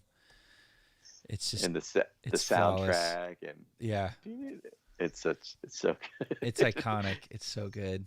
And it takes on it has totally. As a kid, you loved it for what it was, but then as an adult, you love it for what it is. But also, you notice like the jokes that you didn't get when you were a kid. You know that. Oh yeah, like when he's with Mickey the convict and he's dressed up as a girl, and Mickey's like looking him up and down. What seems to be the problem, officer? Yeah, and Mickey's like having a thought, like, "Hey." When he drives away, and Pee-wee's just sitting like smiling and doing his head like that. Mickey like looks like this, like yeah. And then you like as an adult, you think he just broke out of prison, and you have there's a whole other context to it then. And when it kicks him out of the car, you don't want to get mixed up with a guy like me. I'm a loner, a rebel. A rebel. Deja vu. Oh man. I could talk about that movie for hours. Yeah, we should one day. We will one day. I'll say I'm going to start a bike route. I'm going to go start a paper route now. So good. Jimmy, you're an inspiration to us all. And that's the kid that was from he was on Wonder Years. Wonder Years. Yeah. Yeah. So good. Man, that's good. That movie. Pee-wee, that's Danny Elfman's first film score in Tim Burton's first feature film. First feature-length movie. Yeah, and it's such a great. It's just perfect. It's lightning in a bottle. It's just perfection. And this has been Pee-wee Wars. Oh, it's so good. All right. I'm gonna have to watch that. We've said it all. I haven't watched it in a while. We said it all. There's nothing else we can say. Have a show because I need to. We got all that stuff that Justin needs to be explaining. I need help about toys. I need help. I thought I knew toys, and then I met Brock, and I see these guys on YouTube, and it's a whole other level out there. But I wonder. You know who probably could. Oh, I know would what I know need to show much you. about that is Chris Cox. I think he's like big. Oh man, yeah, I follow him online. He's a big collector. We should have him come on sometime and talk about his collection. Where did it go? Justin's leaving. I'm still here. I had something to show and tell. And now I can't show it because I can't tell because I can't show it. I don't know where it went.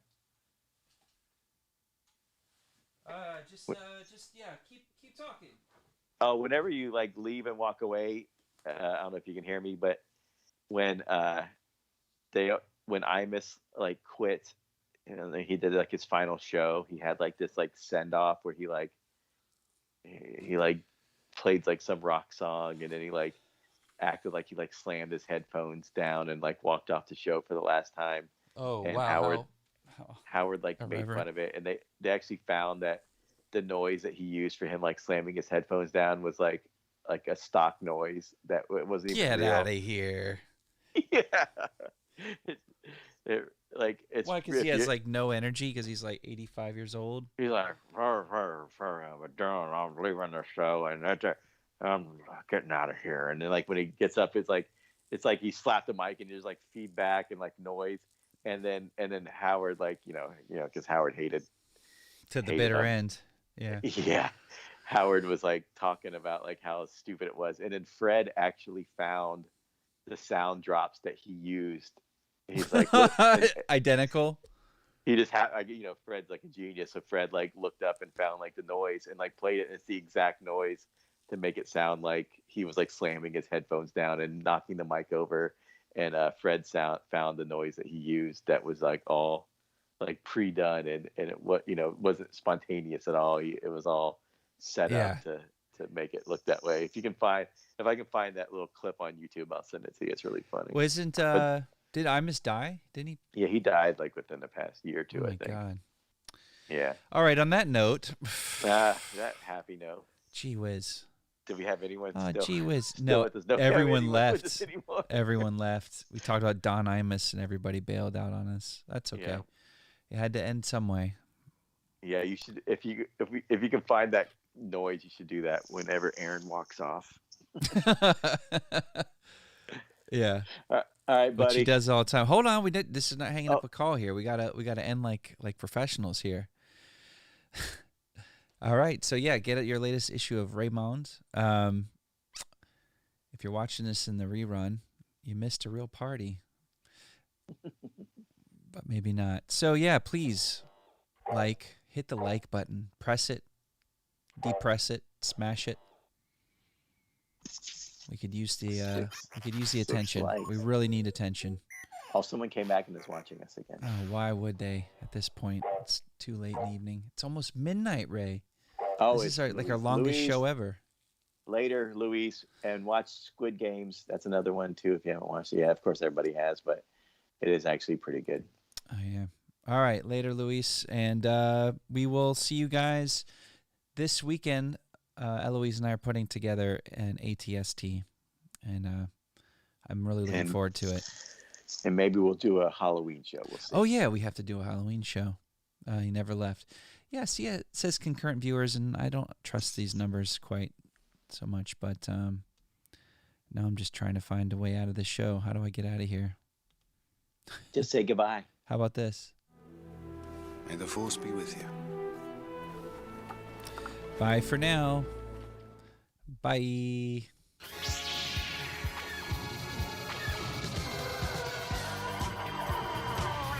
is the way.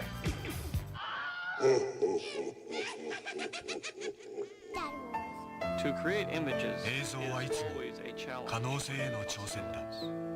Digital magic. Panasonic.